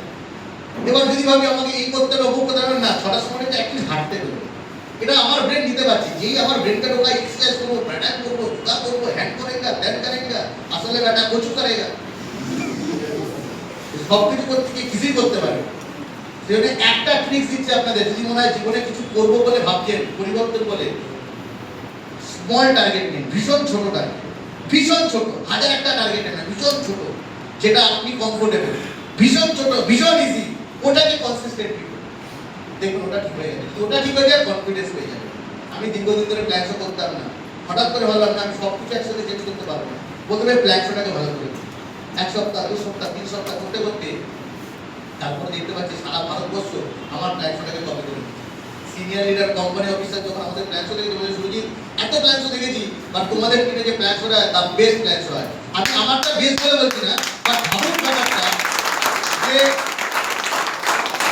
দীর্ঘ 4 বছরের গ্যাপ, 4 বছর ধরে প্ল্যান শো করি, শুধুমাত্র স্মল চেঞ্জ। আমি যদি ভাবি প্রচুর চেঞ্জ করবো একসাথে, হবে না, ছোট ছোট করে চেঞ্জ করা হবে, তাহলে দেখবো এই ছোট ছোট চেঞ্জ একসময় একটা বড় চেঞ্জ নিয়ে চলে আসবে।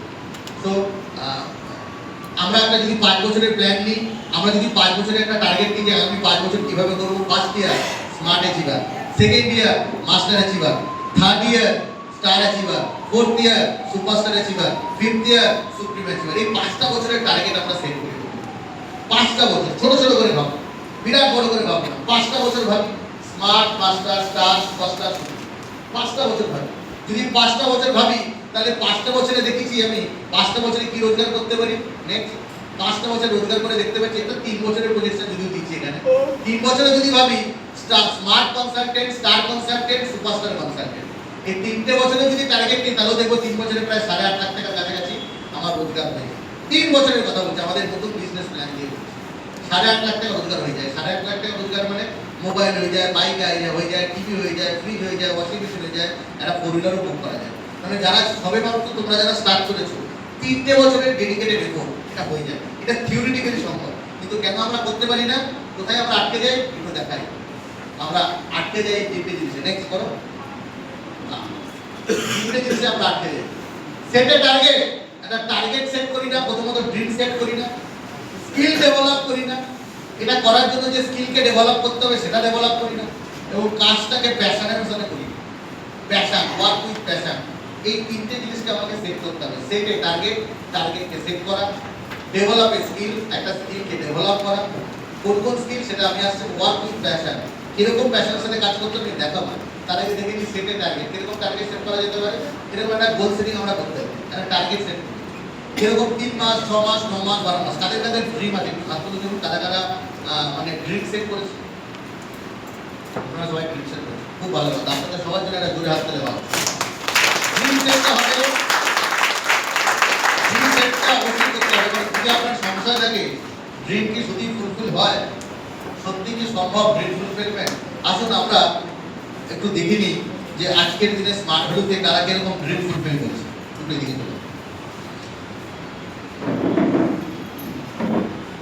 আমি আপনাদের বেশ কিছু ভিডিও দেখাবো যাদের মধ্যে এখনো সংশয় হয় যে সত্যি কি ড্রিম ফুলফিল হয়, টার্গেট নিয়ে কি সত্যি আমি অ্যাচিভ করতে পারি, কিন্তু তাদের জন্য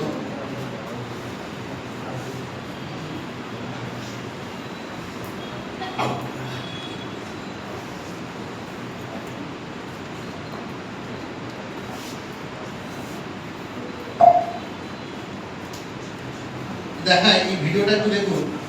माँ तुझे कभी बताया कि नहीं कि मुझे हमेशा এটা আমাদের বাংলার একটা মেয়ে, পশ্চিমবঙ্গের একটা মেয়ে, মেয়েটা মুসলিম মেয়ে, মুসলিম ফ্যামিলি ব্যাকগ্রাউন্ড। এর বাবা সবসময় ভাবতো মেয়ের দ্বারা কি করা যাবে, মেয়ের দ্বারা কি হয়, আদৌ কিছু করতে পারবে। অত্যন্ত প্রত্যন্ত গ্রাম থেকে উঠে আসা মেয়ে। আপনি চেহারা দেখেই বুঝতে পারছেন ওর বাবা, আমি জানি না কি করতো, বাট যতদূর শুনেছি যে সবজি বা এরকম টাইপের বিক্রি করতো। তো সেই বাড়ির মেয়ে স্মার্ট ভ্যালুতে সে ড্রিম সেট করেছে, টার্গেট সেট করেছে। সব থেকে আমি 3টে জিনিস আপনাকে বললাম, সেটে target, develop a skill and work with passion. Work with passion মানে ম্যাড হয়ে যাওয়া, পাগলের মতো কাজ করা। এরা কিন্তু সেই কাজটা করেছে এখানে, এবং করে কোন জায়গায় পৌঁছেছে একটু দেখা যায়। একটা মুসলিম ফ্যামিলির মেয়ে দশদিন মোল্লা, चाहिए था। तेरे पिताजी कहते थे कि बेटा संपत्ति होता है और बेटी की जिम्मेदारी, इसलिए मैं तुझे निभाता चला गया। तो आसमान में उड़ना चाहती थी और मैं तुझे जमीन में कैद करता रहा, लेकिन तू उड़ी और इतना उड़ी कि आज मुझे तुझे देखने के लिए क्या सफर उठाना पड़ता है। आज मेरी बेटी ने मेरे बाप को हरा दिया।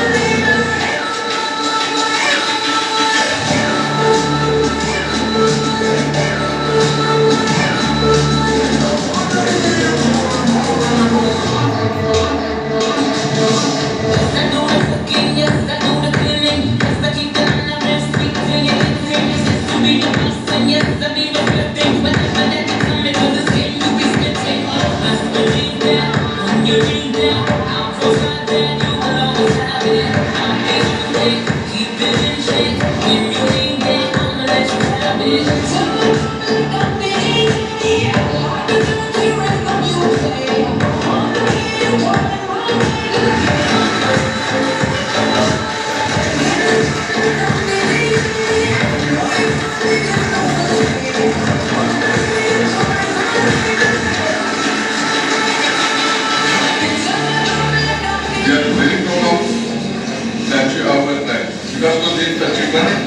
something which is very, very big. It's an inspiration.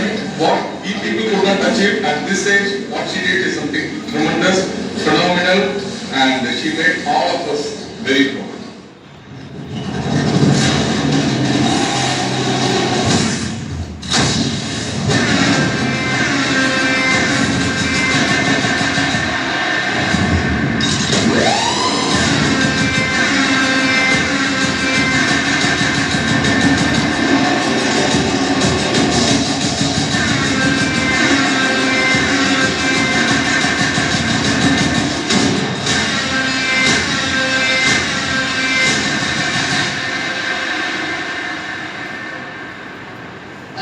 একটা ভাবুন যে পশ্চিমবঙ্গের একটা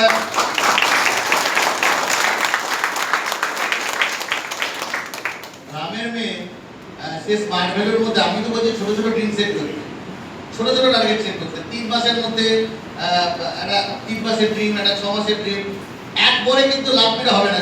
এই যে সাইবার স্টার গাড়িটা দেখছি, তাসমিনা মোল্লা এই গাড়িটা অ্যাচিভ করেছে, এই গাড়িটার দাম হচ্ছে 80 লক্ষ টাকা। সবকিছু দিয়ে ইন্টারেস্ট মেনটেন যদি অ্যাড করি ব্যাংকের, তাহলে 1 কোটি টাকার কাছাকাছি এটার পুরো দাম পড়ে যাবে। 1 করোড় একটা গাড়ি একটা মেয়ে কিনছে, গ্রামের মেয়ে। আমাদের কলকাতাতে এই সাইবার স্টার গাড়ি কটা আছে, একটা বিরাট বড় প্রশ্ন করতে পারে। ভাবতে পারে মানুষ 80 লক্ষ টাকা সেভিং করতে পারে না, যে একটা 80 লক্ষ টাকার একটা গাড়ি চলছে, কল্পনা করা যায়।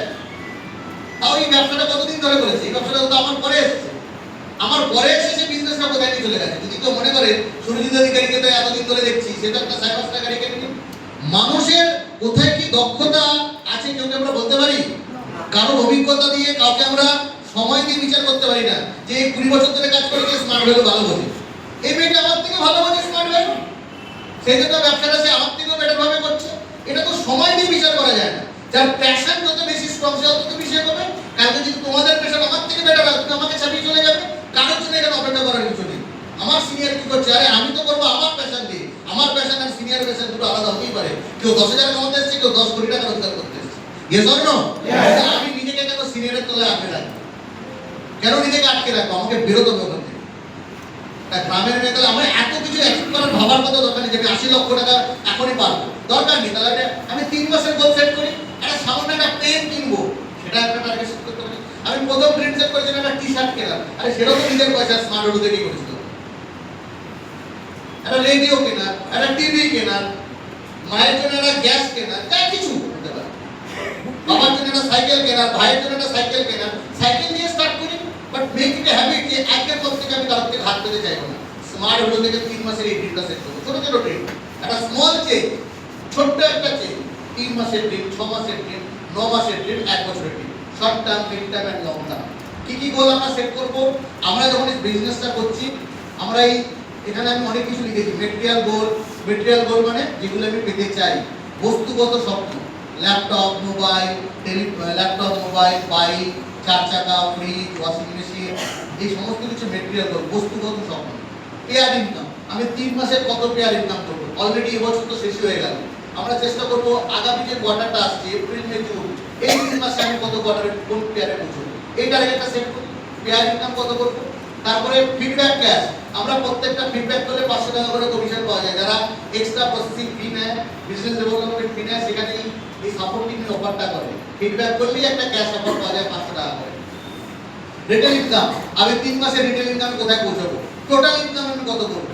এবার এই টোটাল ইনকামটা কোথায় কোথায় খরচা করতে পারি আমাদের একটা ডিসাইড করতে হবে। হেলথ ইন্স্যুরেন্স, আমি অনেকেই আছে ছেলেমেয়েরা, ইয়ং ছেলেমেয়েরা হেলথ ইন্স্যুরেন্স করা নেই, বাইক চড়ে বা হেলমেট নেই, অ্যাক্সিডেন্ট হয়ে যায়, ভালো ট্রিটমেন্ট করাতে পারে না। এই যে 2 সপ্তাহ আগেকার কথা, আমাদের টিমের একটা মেয়ে আসছে না, বাইক কিনেছে, বারবার বলেছিলাম হেলমেট কিনেছিস, হেলমেট কিনেনি। হাইওয়ে দিয়ে যাচ্ছিল, একটা পিছন থেকে একটা 4 চাকা সে বেরিয়ে গেছে, হসপিটালাইজ হয়ে পড়ে রয়েছে প্রায় 17 দিন ধরে। ট্রিটমেন্ট করছে কোথায়? একটা জেনারেল হসপিটালে ট্রিটমেন্ট করছে। গাড়ি ওর নিজের কোনো লাইসেন্স নেই, তারপরে কোনো মেডিকেল হেলথ ইন্স্যুরেন্স নেই, আর কোনো হেলমেটও তার ছিল না। এতটা ক্যাজুয়াল যদি আমরা নিজেদের জীবন নিয়ে হয়ে তাহলে কি করে হবে? একটা হেলথ ইন্স্যুরেন্স থাকবে না, একটা মেডিকেল ইন্স্যুরেন্স থাকবে না। এখন থেকে আস্তে আস্তে আরেকটা জিনিস শিখে যে ড্রাইভিং লাইসেন্স থাকতে হবে, পাসপোর্ট থাকতে হবে, লাইফ ইন্স্যুরেন্স থাকতে হবে। হতে পারে প্রথম 3 মাস হলো না, 9 মাসের মাথায় করবো। বাট এগুলো হচ্ছে জীবনটাকে অনেক বেশি ডিসিপ্লিন বানাবে। সবার লাস্টে SIP, systematic investment plan, mutual fund, অল্প অল্প করে টাকা ইনভেস্ট করা শুরু করুন। স্যার 2000 টাকা নেই, প্রতি মাসে করবো, কোনো দরকার নেই। 100 টাকা আছে কি? মাসে 100 টাকা করে জমাতে পারি কি? হ্যাঁ কি না? 100 টাকা তো চা খেয়ে শেষ করে দিই। এগুলি তো একটা অভ্যাস। আমি তো বলিনি বড় চেঞ্জ করতে, বড় চেঞ্জ করতে গিয়ে ছোট চেঞ্জ হয় না। ঠিক বলছি তো? Yes or no? এই বড় বড় ভাবতে গিয়ে ছোটটা করতে পারি না। ভাই ছোটটা তো করি, 100 টাকা দিয়ে একটা মিউচুয়াল ফান্ড করি, কি লস যাবে আমার? 100 টাকা দিয়ে শুরু করি, তারপর যদি ভালো লাগে পরে 200 টাকা বাড়াবো, পরে 400 টাকা বাড়াবো, শুরু তো করি 100 দিয়ে। Yes or no? করতে পারি তো এটা? তাহলে এরকম একটা ড্রিম সেট যদি করি তাহলে দেখা যাবে আমাদের অনেকগুলি স্বপ্ন, অনেকগুলি টার্গেট একটা অভ্যাসে পরিণত হয়ে যাবে টার্গেট অ্যাচিভ করার, এবং আমরা এগোতে পারবো। আমরা তাসমিনা মোল্লার ভিডিও দেখলাম, আমরা আরো কিছু ভিডিও আজকে দেখব।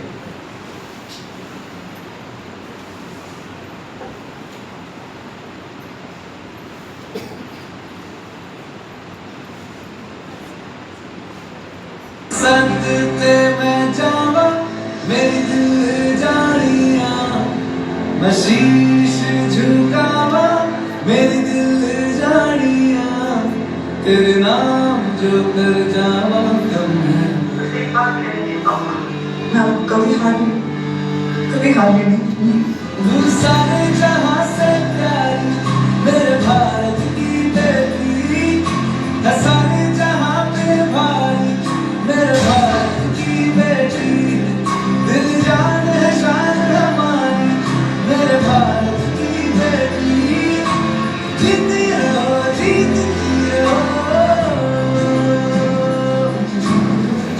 जो लोग मेहनत का साथ नहीं छोड़ते, किस्मत कभी उनका हाथ नहीं छोड़ती। जो तेरे नैनों से टपके हर आंसू है अपना, जो तेरे होठों पे ठहरे वो गीत अब अपना। कमजोर हो गई पर डिफेंस में कमजोरी के लिए कोई जगह नहीं। जो सीना तान के तू चल दे उठता है सर अपना, जा जी ले अपनी जिंदगी, सर पर हाथ है अपना, तेरा जो भी है सपना। আমরা একদিকে দেখছি সাইবার স্টার 80 লক্ষ টাকার গাড়ি, আবার একদিকে দেখতে পাচ্ছি টাটা অলট্রোস, এই গাড়িটাও 7 থেকে 8 লক্ষ টাকার গাড়ি। ছোট থেকে শুরু করবো, ওইটা হয়তো তার অ্যাচিভমেন্ট হয়েছে 10 বছর বা 12 বছরের মাথায়। এই অ্যাচিভমেন্ট আমার 3 বছরে আসতে পারে। ছোটটা থেকে সেট করবো, বাট সেট আমি করবো, ড্রিম আমি সেট করবো অবশ্যই। আর একটা ভিডিও দেখে নিই।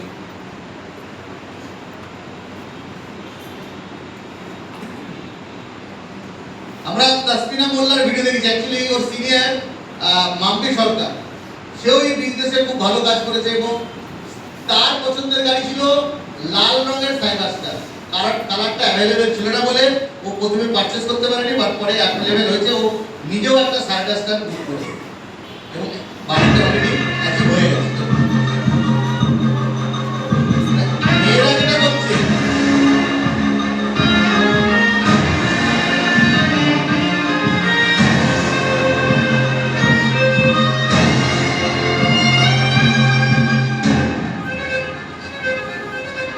Over me up, I'm on the clock. Put me on top, everybody drop.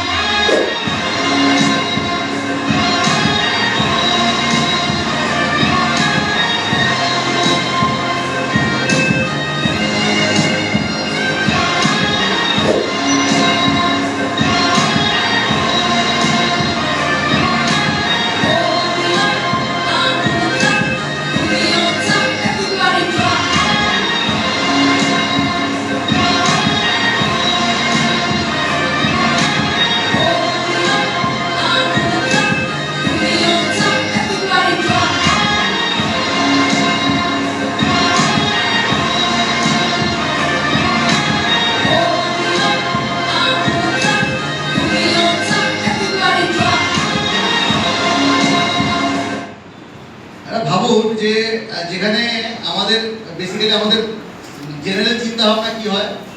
General চিন্তা ভাবনা হয় যে একটা 20 লাখ টাকা দিয়ে গাড়ি কিনবো, তাহলে একটা বাস কিনে ফেলে বেশি লোককে নিয়ে যেতে পারবে।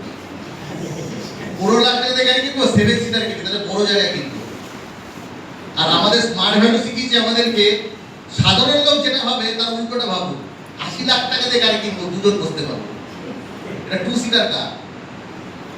যেখানে মানুষ 10 লাখ টাকা দিয়ে 6টা সিট খোঁজে, আর এখানে স্মার্ট হোটেল অ্যাসোসিয়েট 80 লক্ষ টাকা দিয়ে 2টা সিটের গাড়ি কিনছে।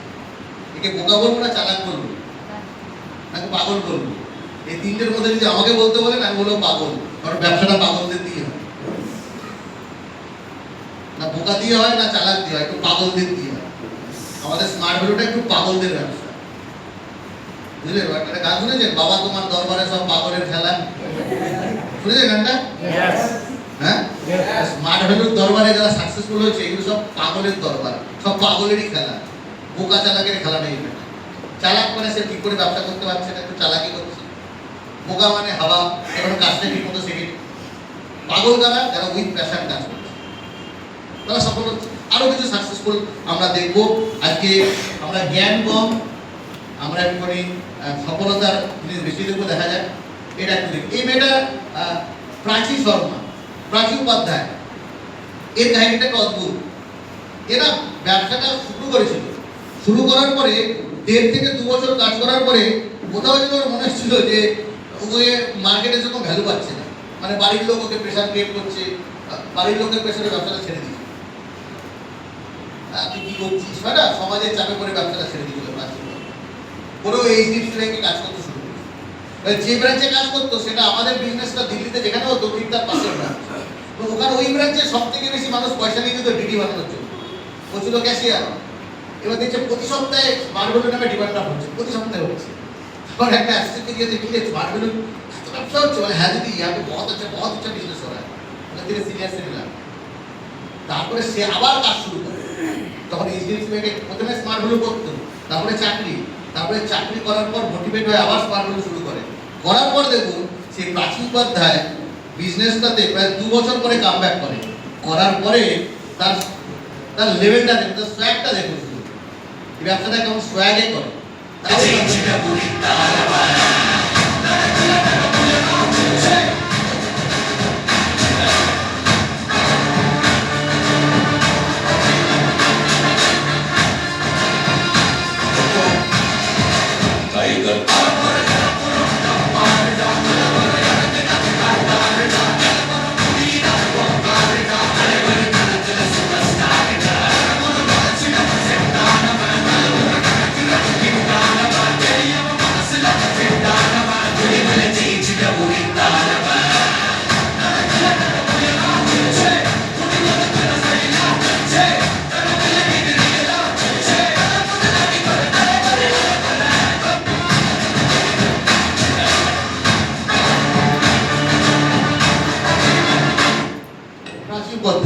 দুর্দান্ত ব্যবসা করছে এখন।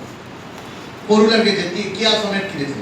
কিয়া সোনেটের এখনকার দিনে যদি আপনি অন রোড প্রাইসে যান 10 লাখ টাকার গাড়ি, সেকেন্ড টাইম এসে এইভাবে কাম ব্যাক করা যায়।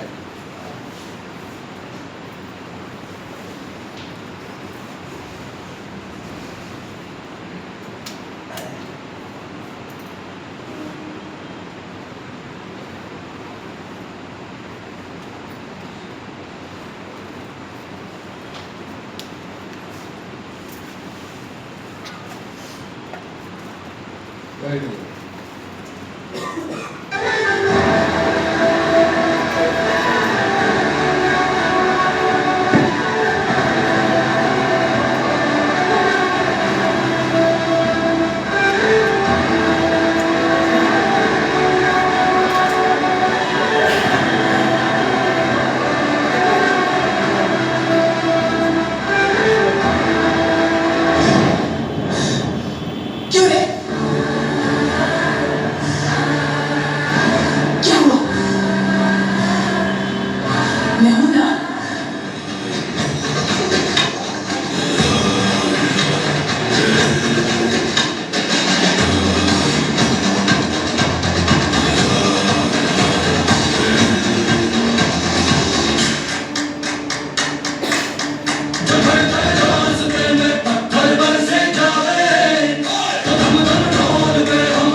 ভিডিওগুলি দেখাচ্ছে এগুলো হচ্ছে স্মার্ট ভ্যালুর কোনো পুরনো ভিডিও নয়। এই প্রত্যেকটা অ্যাচিভমেন্ট হয়েছে এই নতুন বিজনেস প্ল্যান আসার পরে, মানে লাস্ট 3 থেকে 3.5 মাসের এই সমস্ত কাজ অ্যাচিভমেন্ট হয়েছে। নতুন বিজনেস প্ল্যান আসার পরে এই অ্যাচিভমেন্টগুলি প্রত্যেকটা, কোনোটাই ওল্ড অ্যাচিভমেন্ট। আমরা যদি ওল্ড অ্যাচিভমেন্ট পুরোটা দেখাতে চাই শেষ হবে না আজকে সারাদিন।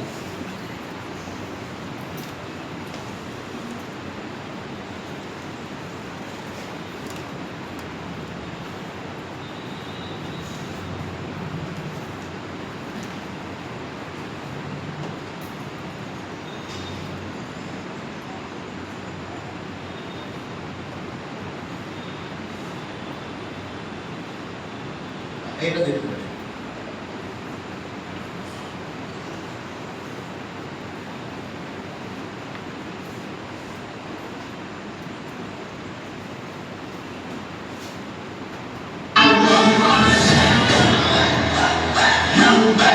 এই ছেলেটা একদম মানে এই বিজনেস করতে এসেছিল, ওই ছেলেটা বিজনেস সম্বন্ধে কিছু বুঝতোই না। যতদূর আমার কাছে ইনফরমেশন আছে গৌরব দিন কাছ থেকে যেটা জানতে পেরেছি, এই ছেলেটার বিজনেস করার সময় প্রচুর স্ট্রাগল ছিল। ঠিক মতো কথা বলতে পারতো না, মানুষের সাথে কমিউনিকেট করতে পারতো না, কিন্তু যেটা একটা গুণ ছিল কোনোদিন কোনো ট্রেনিং প্রোগ্রাম মিস করতো না। সেটা চোখ মুখ দেখলে বুঝতে পারবেন বিরাট কোনো স্মার্ট ছেলে তা নয়, কিন্তু এই স্মার্ট ভ্যালু সিস্টেম বারবার আমরা বলি যে 3টে গুণ আপনি নিয়ে আসুন। একটা গুণ লার্নিং অ্যাটিটিউড, মানে শেখার মতো মানসিকতা। 2 নম্বর একটা বড় স্বপ্ন দেখার ইচ্ছা, মানে বড় স্বপ্ন আমি দেখতে পারি, এটা লার্নিং অ্যাটিটিউড, বড় স্বপ্ন এবং হার্ড ওয়ার্কিং, যে আমি খুব অ্যাক্টিভ হব। এই 3টে গুণ ছিল। বাকি ও আনস্মার্ট, তাতে কি যায় আসে, একটু হাওয়া গোবা, তাতে কি যায় আসে। স্মার্ট ভ্যালু সিস্টেমে যদি থাকি, শেখার মানসিকতা যদি থাকে, এমনি যে কোনো আনস্মার্ট ছেলে মেয়ে সে স্মার্ট হয়ে যাবে। এই ছেলেটা তার একটা এক্সাম্পল, পুরো গ্রামের, অত্যন্ত গ্রামের ছেলে। দেখুন কি করছে আজকে।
মহিন্দ্রা থার, এই গাড়িটার এখন অন রোড প্রাইস যদি আমি করতে যাই মিনিমাম এটা 20-22 লাখ টাকার কাছে আছে একটা অন রোড প্রাইস। তো আজকে এরা অ্যাচিভ করছে এখান থেকে। দেখুন প্রচুর এক্সাম্পল আছে, একটা দুটো না বহু এক্সাম্পল আছে। কত এক্সাম্পল দেখাবো এই ভিডিওটা যদি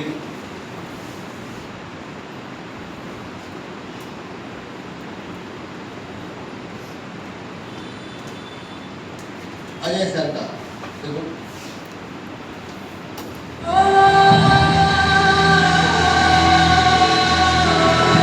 এই ইউপি ছেলে উত্তরপ্রদেশ থেকে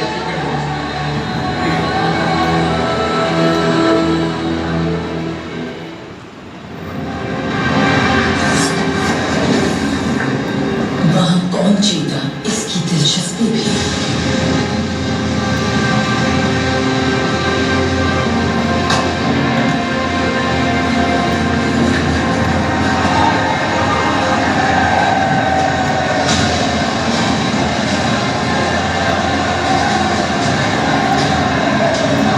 जंग लड़ी जाती है जीतने के लिए,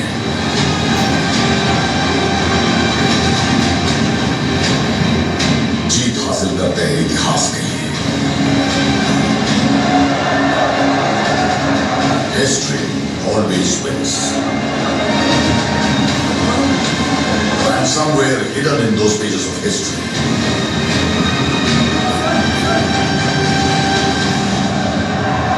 is the biggest kept secret in the history of India.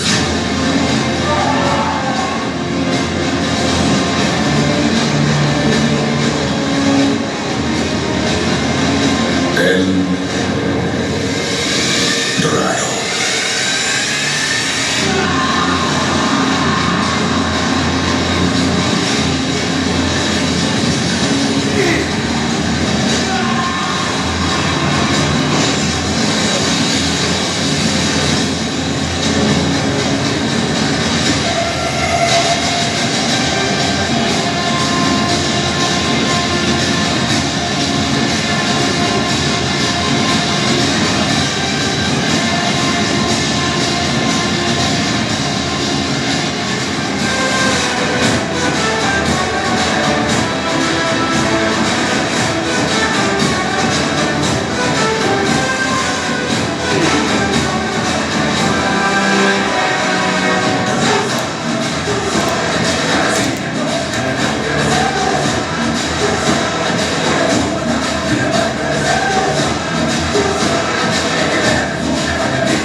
ছেলে যে গাড়িটা করে এসছে এর আগে, ছোট গাড়িটা, রেনাল্টের একটা গাড়ি, ওই কি বলে গাড়িটা, হ্যাঁ কুইডের গাড়ি না, কুইডের না কি সব গাড়ি দেখলাম আমরা, সেখান থেকে উঠে এসে এরা 30 লক্ষ টাকার একটা স্করপিও কিনতে এসেছে। এটা ভাবা যায়, তার মধ্যে এক্সাইটমেন্ট থাকবে না?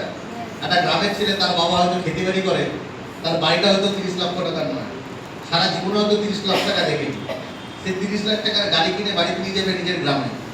তাদের বাবা মাকে দেখেই আমরা বুঝে যাই, তাদের চেহারা দেখে যে কোন ফ্যামিলি থেকে তারা উঠে এসেছে, ঠিক না? ঠিক কি না?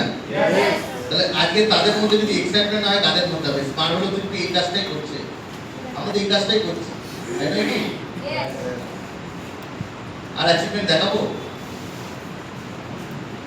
অ্যাচিভমেন্ট যদি দেখায় লম্বা লাইন লেগে যাবে। বললো কি তাহলে আমাদের করতে কি হবে, যেটা আমি বলছিলাম, আমাদের টার্গেট সেট করা। তাহলে কি বললাম? তিনটে পয়েন্ট, তিনটে step: set a target, develop a skill and work with passion. যাদেরকে দেখলাম তারা প্রত্যেকেই প্যাশনেট ছিল, তারা ওয়ার্ক উইথ প্যাশন, মানে প্যাশনের সাথে তারা কাজ করেছে। লাস্ট 3 মাসে তাদের ভিতরে এই অ্যাচিভমেন্ট এসেছে। গোলের ক্ষেত্রে সবথেকে তিনটে গুরুত্বপূর্ণ ব্যাপার: ভিজুয়ালাইজ, ভার্বালাইজ এন্ড ভাইটালাইজ। ভিজুয়ালাইজ মানে সেটাকে দেখা, ভার্বালাইজ সেটাকে বলা, ভাইটালাইজ মানে সেটার জন্য কাজ করা। এই যে আমি কাজ করছি, এটা ভাইটালাইজ। এই যে আমি নগাঁও যাচ্ছি, এটা ভাইটালাইজ। সপ্তাহে 3 দিন করে আমার জুম প্রোগ্রাম চলে, সেটা ভাইটালাইজ। সেটা কাজ করা, অ্যাকশনটা নেওয়া। আমি চুপচাপ যদি ভাবি অ্যাকশন নেবো না, বসে থাকা কথা হবে না, কাজটা আমাকে করতে হবে। অ্যান্ড ভার্বালাইজ সেটাকে বলা, ওদের কাছে সামনে বলা। আমি ভেবেছিলাম, মানে আপনাদের সামনে ফার্স্ট টাইম মানে শেয়ার করছি, ভেবেছিলাম এপ্রিল মাসেই আমি একটা গাড়ি কিনবো, কিন্তু যেহেতু কিছুদিন আগে একটা 20 টাকা দিয়ে একটা ফ্ল্যাট কিনেছি, যা ডিসেম্বরে আমার আমাকে ডেলিভারি করবে, যে গাড়িটা কিনবো সেটা আমি একটা ইলেকট্রিক গাড়ি কিনবো, ইলেকট্রিক এসইউভি গাড়ি কিনবো। সেটার দাম খুব খারাপ হলেও, মানে গাড়িটার নাম ডিসকভার, অবশ্যই আপনাদের সাথে বলো, দেখছি আপাতত দামটা অবশ্যই খুব তাড়াতাড়ি আপনাদের সাথে বলবো, but not less than 25 lakh, 25 lakh টাকা নিচে যে গাড়িটা হবে তার বেশি হবে। ডিসেম্বরে কিনবো, গাড়ি আর বাড়ি একসাথে। এখন আমি ফাইনালাইজ করিনি গাড়িটা নিয়ে, ওই জন্য আমি এখনো মানে বলতে পারছি না, স্পেসিফিক্যালি সার্চ করছি, তখন বেশ কিছু গাড়ি আগামী দিনে লঞ্চ হবে, বাট এটা ডিসাইড করে ফেলেছি আমার নতুন ফ্ল্যাটে যেদিন ঢুকবো সেদিন নতুন গাড়ি নিয়ে ঢুকবো। আর নতুন গাড়ি যদি এসইউভি গাড়ি কিনে, ইলেকট্রিক গাড়ি কিনে, আমার সব থেকে যেটা দরকার সেটা হচ্ছে চার্জিং পয়েন্ট। এখন যেখানে থেকে সেটা চার্জিং পয়েন্টের বড় অসুবিধা, সেটা চার্জ করতে আমার অসুবিধা হয়। তো যাই হোক, যেহেতু গাড়ি আমার প্রচুর দৌড়াদৌড়ি হবে, আমার একটা ইলেকট্রিক গাড়ি আমি চিন্তা ভাবনা করছি, তাহলে আমি একটা হাইব্রিড গাড়ি কিনবো। এবার হচ্ছে স্কিল অ্যান্ড নলেজ, যেটা বলছিলাম, তো set a target and develop a skill. আমাদের এই 4টে স্কিলের মধ্যে ব্যবসা, list building, qualify and invite, STP, follow up and follow. তুমি 4টে জিনিসের উপর আমরা দাঁড়িয়ে আছি: qualify, invite, STP, follow up and follow. List building, qualify, invite, STP, follow up and follow.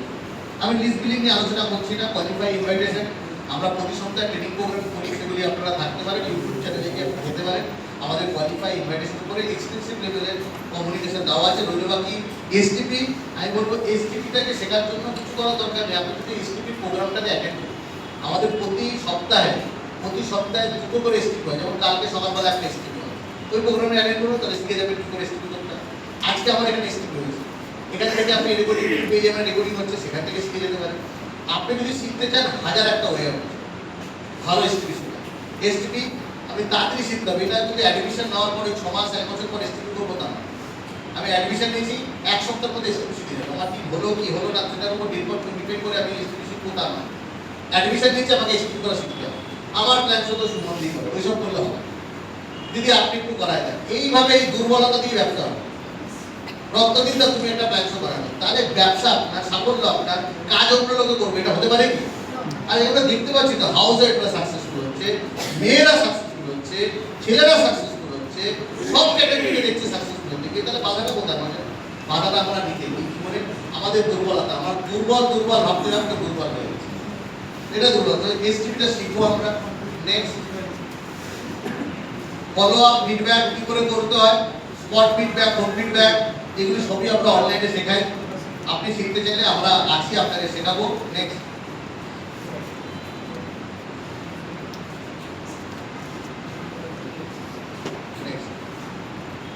এবার কাজ করতে গেলে ফেলিওর আসবে, তাই তো? Yes or no?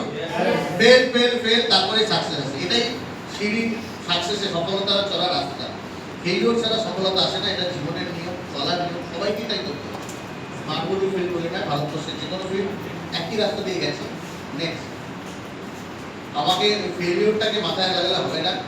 ফেলিওরটাকে কী করে আমি জীবন থেকে সরাতে পারি, এই একটাই কথা, হাতি চালে বাজার, কুত্তা হতে হাজার, হাজার হাজার মানুষ আপনাকে নেগেটিভ কথা বলবে, ফেলিওর কথা বলবে, আপনাকে নিজের মতো রাস্তা বানিয়ে দিতে হবে। দেখুন, এরা প্রত্যেকে হাজার হাজার ক্রিটিসিজম শোনে, তারপরও এদের জীবনে কোনো পার্থক্য তৈরি হয়। রাষ্ট্রপতি ভবনে অ্যাওয়ার্ড দিতে গেছে মমতা বচ্চন, তারপরেও 1,500 লোক ডিসলাইক করেছে। লতা মঙ্গেশকর গান গেয়েছে দিতে পাগলে, তারপরে 29,000 লোক পছন্দই করেনি গানটা, মানে তারা মহান গায়ক, ওই জন্য তারা পছন্দ করেনি।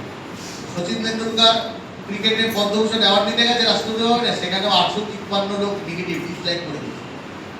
MS ধোনি পদ্মভূষণ দিয়ে মানে প্রাইজ পেয়েছে, তারপরও 4,500 সব বুদ্ধিমান লোকেরা ডিসলাইক করে। এদের জীবনে যদি এত নেগেটিভ এরা খেতে পারে, আপনি কি মহেন্দ্র সিং ধোনি? আপনি সচিন তেন্ডুলকার? এরা 35,000 লোক, দেখুন লতা মঙ্গেশকর নিজের জায়গা মা সরস্বতী বলে জ্যান্ত সরস্বতী বলতাম, তাকেও 29,000 লোক পছন্দ করে একটা গানের জন্য। আপনাকে কত হাজার লোক তোমাকে নেগেটিভ দিচ্ছে, কত হাজার লোক নেগেটিভ দিচ্ছে তোমাকে। সংখ্যাটা কি হাজারে পৌঁছেছে? সংখ্যাটা কি 500-তে পৌঁছেছে? তাহলে ঘন্টার মতো তুমি ব্যবসা হবে। এরা হাজার হাজার নেগেটিভ শোনার পর তারপরে এই জায়গায় পৌঁছেছে। কথায় আছে যে যত বেশি আঘাত খাবে সে তত উচ্চতায় পৌঁছবে। তোমার আঘাত কম, ওই জন্য তোমরা পৌঁছনি বেশি। আমরা 5টা 10টা, তোমার কাছে সংখ্যাটা হয়তো বড়দের 50টা লোক নেগেটিভ দিচ্ছে, ওই 50টা উপকার হয়ে গেছে, 50টা টাকা। এরা 30,000-ও বাড়তে থাকে। প্রতিদিন মোদির সম্বন্ধে প্রতিদিন গালমন্দ করা, প্রতিদিন সারা পৃথিবীর, শুধু আজকে এখানকার পেপারে না, সারা পৃথিবীর পেপারে গালমন্দ করা। কিন্তু ওনার চিন্তা ভাবনা কি? হাতি চালে বাজার, কুত্তা ভোগে। এই মাইন্ডসেট কি আমাদের আছে? যেদিন এই মাইন্ডসেট হবে, সাপোর্টটা আমাদের আছে। নেক্সট, এবার আমি যে কথা বলছি এটার পিছনে একটা ইম্পর্টেন্ট ভিডিও, এটা খুব মন দিয়ে দেখবো। আমি মাঝে মধ্যে যখন ইন্টারনেট ঘাঁটি, ফেসবুক ঘাঁটি, ইউটিউব ঘাঁটি, খুঁজে বার করার চেষ্টা করি এমন কিছু ভিডিও যেটা আমাকে ইন্সপায়ার করে। আমরা সবাই ভাবি যে না ঠিক আছে, সবাই সাফল্য হয়েছে, তাদের বিশেষ কোনো রিজন আছে, এবং আমরা সবাই ভাবি যে না আমার জীবনের কষ্টটা হয়তো বিরাট প্রচণ্ড বড় কোনো কষ্ট, এই কষ্টটা সুরজিৎদা বুঝবে। আমার জীবনের কষ্ট আমি বুঝি, আমার জীবনে যে আমি ফেস করছি ওটা কেউ বুঝবে। আপনার কোনো আলাদা গল্প নয়, এই গল্প সবার। বিরাট কোনো গল্প কাহিনী আপনি তৈরি করেন, আপনার থেকেও খারাপ গল্প নিয়ে মানুষ জন্মগ্রহণ করেছে, সেখান থেকে সফলতা পেয়েছে। এই ভিডিওটা তারা একটা প্রতিষ্ঠিত করে। মানুষের প্রচুর ডিফিকাল্টি থাকতে পারে, কিন্তু মানসিক ডিফিকাল্টি থাকলে তাকে কেউ আটকাতে পারে। বিরক্তি দেখে নেবো যে প্যাশন কাকে বলে। একটা মানুষ যখন কাজকে ভালোবাসে, তখন তার সমস্ত কাজের মধ্যে দিয়ে সে তার সমস্ত ডিফিকাল্টি ভুলে যায়। তার যে সমস্যা, তার লিমিটেশন, কাজ যখন করে সেই সমস্ত লিমিটেশন গুলি আর থাকে না, কাজের চোটে সে সব কিছু ভুলে যেতে পারে। এই ভিডিওটা তার একটা প্রধান এক্সাম্পল। আমরা দেখবো ভিডিওটা এবং অনুভব করার চেষ্টা করব যে সত্যিকারের এই প্যাশনটা কি আমরা ব্যবসাতে দেখাতে পারি। मेरा नाम मनीषा है। मैं कुकिंग को मैंने अपनी एज अ थेरेपी बनाया। When I was 14, I was in coma, 108 degree fever. क्योंकि मुझे हैवी डोज से इंजेक्शन दिए जाते थे, तो उनके साइड से I was diagnosed as secondary Parkinson. Cooking is a therapy, it's a magic. अगर कल मुझे बताया कि आज करना है, तो ऑटोमेटिकली किचन के अंदर काम ठीक हो जाता है, ठीक कुछ भी इशू नहीं होता। और मेरी इस रिकवरी जर्नी में मेरे पापा ने मेरे सपने बहुत साथ दिए हैं। Like my cooking partner. मेरा नाम रतनलाल शर्मा है जी। वैसे मेरा क्या वैसे शौक तो नहीं, लेकिन इसके साथ में डेवलप हो गया। शुरू से मैंने ट्रेडिशनल काम किया हुआ है जी। ये क्या है कि थोड़ा नया इनिशिएटिव देती है जी, तो उसमें फिर मैं भी लग गया। आप कहीं जॉब करते हैं?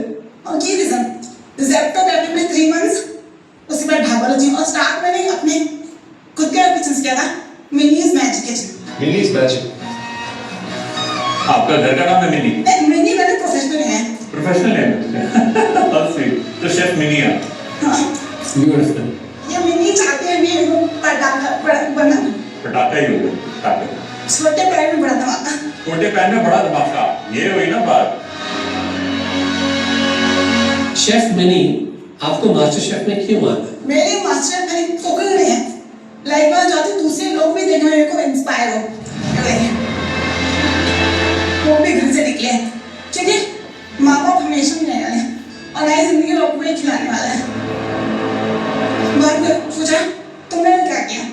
लाइक आई डोंट विश बहुत सब मैं रोई नहीं, मैंने एटलीस्ट ट्राई किया।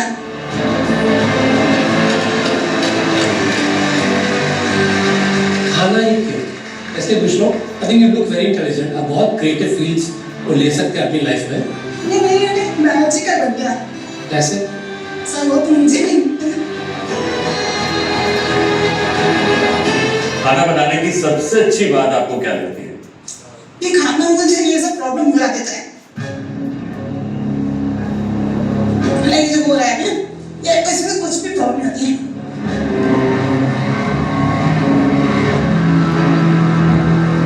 क्या खाना लाया?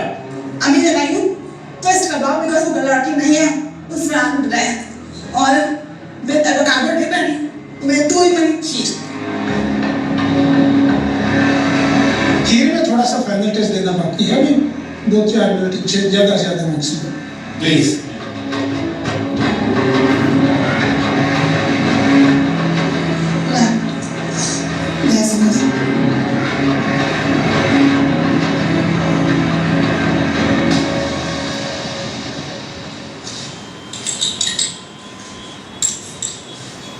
शांत हो गई ना? और बॉडी लैंग्वेज बिल्कुल स्टेडी हो गई, स्थिर हो गई एकदम। मैजिक है मैजिक, बिल्कुल शांत हो गई। अगर कोई हेल्दी है हम तीनों में से कोई भी आ सकता है। तो हेल्दी तो नहीं होनी चाहिए।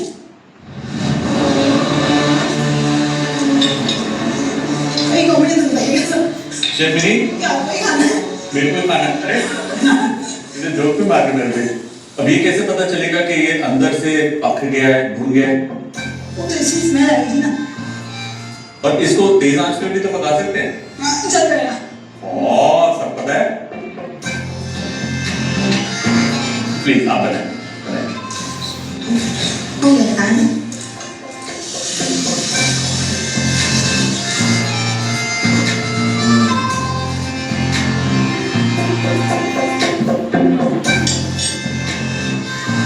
इंतजार कर रहे हैं, भूख लगाई हो। सब क्या कोई खाना है? पूरा नहीं खाएंगे। Thank you.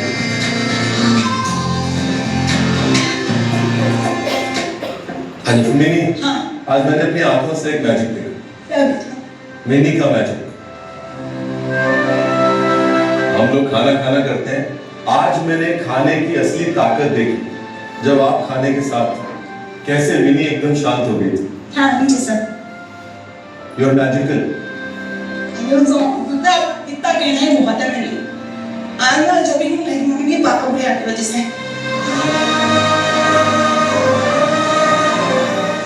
फोन में तो टेस्ट कीजिए।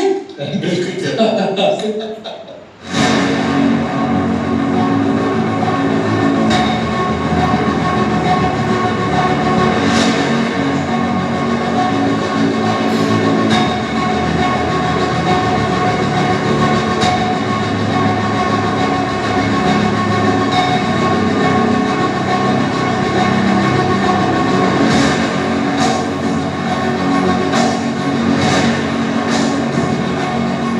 मिनी, एक बात तो तय है कि जिंदगी में कभी भी मुझे लगेगा कि मुझे कुछ एनर्जी की, शक्ति की जरूरत है, तो मैं हर वक्त आप ही का चेहरा याद करूंगा। मुझे समझ सर, इससे बड़ी अच्छा ही नहीं है। सर, खाना, जज्बा और शक्ति तो हमने जो आज इस किचन में देखी है वो जिंदगी भर याद है। हम तो कोशिश ही कर सकते हैं, बाकी तो हम अभी इस समय आपको आगे नहीं ले जा सकते मास्टर शेफ में, भले ही वो इस मास्टर शेफ में आगे ना जा रही हो, लेकिन जिंदगी के मास्टर शेफ में हो हम सब से कहीं बहुत आगे। बहुत बहुत थैंक यू शेफ मिनी। बुझदे दीवे जलदे वेखे, चढ़दे सूरज ढलदे वेखे, वो पैरां तो नंगे फिरदे, सिर ते लभदे छावां, मैनू दाता सब कुछ दिता, क्यों ना शुक्र मनाओ, क्यों ना शुक्र मनाओ। यानी आपके इस जज्बे को, आपके इस इरादे को, आपके इस जुनून को और आपके इस मैजिक को हम तीनों जजेस का सलाम। Thank you so much sir.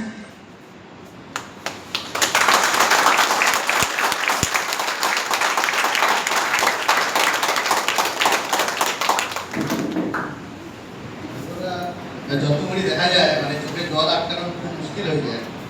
এই ভিডিওটা এত প্যাশনেট, ভাবি যে আমরা কত কমপ্লেন করি জীবন নিয়ে, তাই না? আমার এটা নেই, আমার সেটা নেই। এই গত দুদিন আগে যখন নগাঁও থেকে আসছিলাম, আমাদের কত কমপ্লেন থাকে না জীবন নিয়ে, এটা পাচ্ছি না, সেটা পাচ্ছি না, এটা ভালো লাগছে না, সরকার এটা করছে না, মা বাবা এটা করেনি, নিজেকে নিয়ে কমপ্লেন থাকে কত কিছু। তো নগাঁওয়ের রাস্তা দিয়ে হাঁটছি, তখন দেখছি যে একজন দম্পতি হাজব্যান্ড ওয়াইফ তার ছোটো বাচ্চাকে নিয়ে ভিক্ষা করছে। ভিক্ষা করাটা ঠিক বলা যায় না, অ্যাকচুয়ালি ওরা গান করছে, ওটা ভিক্ষা করা বলা যায়। তো দুজনেই অন্ধ, বাবাও অন্ধ, মাও অন্ধ, দুজনেই ঢোল বাজাচ্ছে, একজন গান করছে এবং কারো কাছে হাত পেতে কিছু চাইছে না। বাচ্চাটা পাশে বসে আছে, বাচ্চাটা সব কিছু দেখতে পারে।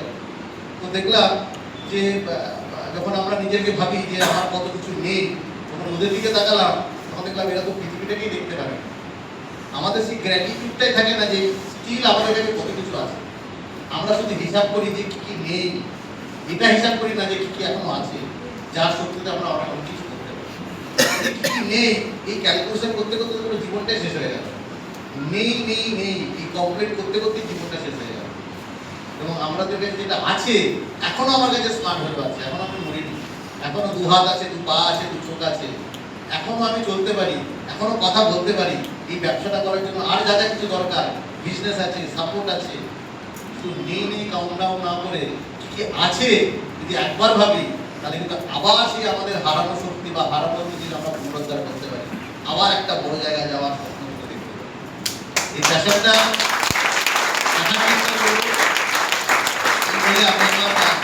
আজকে বক্তব্য এখানে আমি শেষ করবো, এখানে আমি ক্লোজ করবো। বাকি প্রোগ্রাম কন্ডাক্ট করার জন্য আমাদের সামনে রত্নদীপ আছে, head to welcome mister Ratnadeep Dutta অধ্যাপক। আমি চাইবো যারা আছে এরা সবাই পুরোনো, বিজ্ঞান এরা সব পুরোনো। আমি চাইবো যে অ্যাচিভমেন্ট, যে ভিডিওগুলি আজকে আমরা দেখছি অন্য টিমের, এইটা যাতে অন্য টিমের নয়, এটা তো আমাদের স্মার্ট ভ্যালু নেই, আমাদের অসুবিধা নেই কিছু, অন্য টিমের দেখতে একদম স্মার্ট ভ্যালু অ্যাচিভমেন্ট।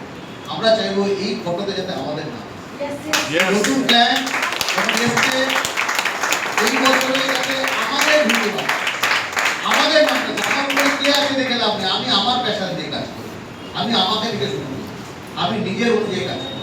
করতে পারবো এটা? দেখাতে পারবো করে? করতে পারবো? বলুন আপনারা, বেশ বিশেষ হলো আমার তরফ থেকে, আমার থেকে যা যা কিছু দেওয়ার আমি আমার সর্বস্ব দিয়ে চেষ্টা করব। যেখানে যেটা প্রয়োজন সেটা পুরোটা হয়তো পারবো না, বাট সর্বকিছু দিয়ে আমি চেষ্টা করবো যতদূর সম্ভব যে আপনাদেরকে এগিয়ে দিতে। Thank you so much.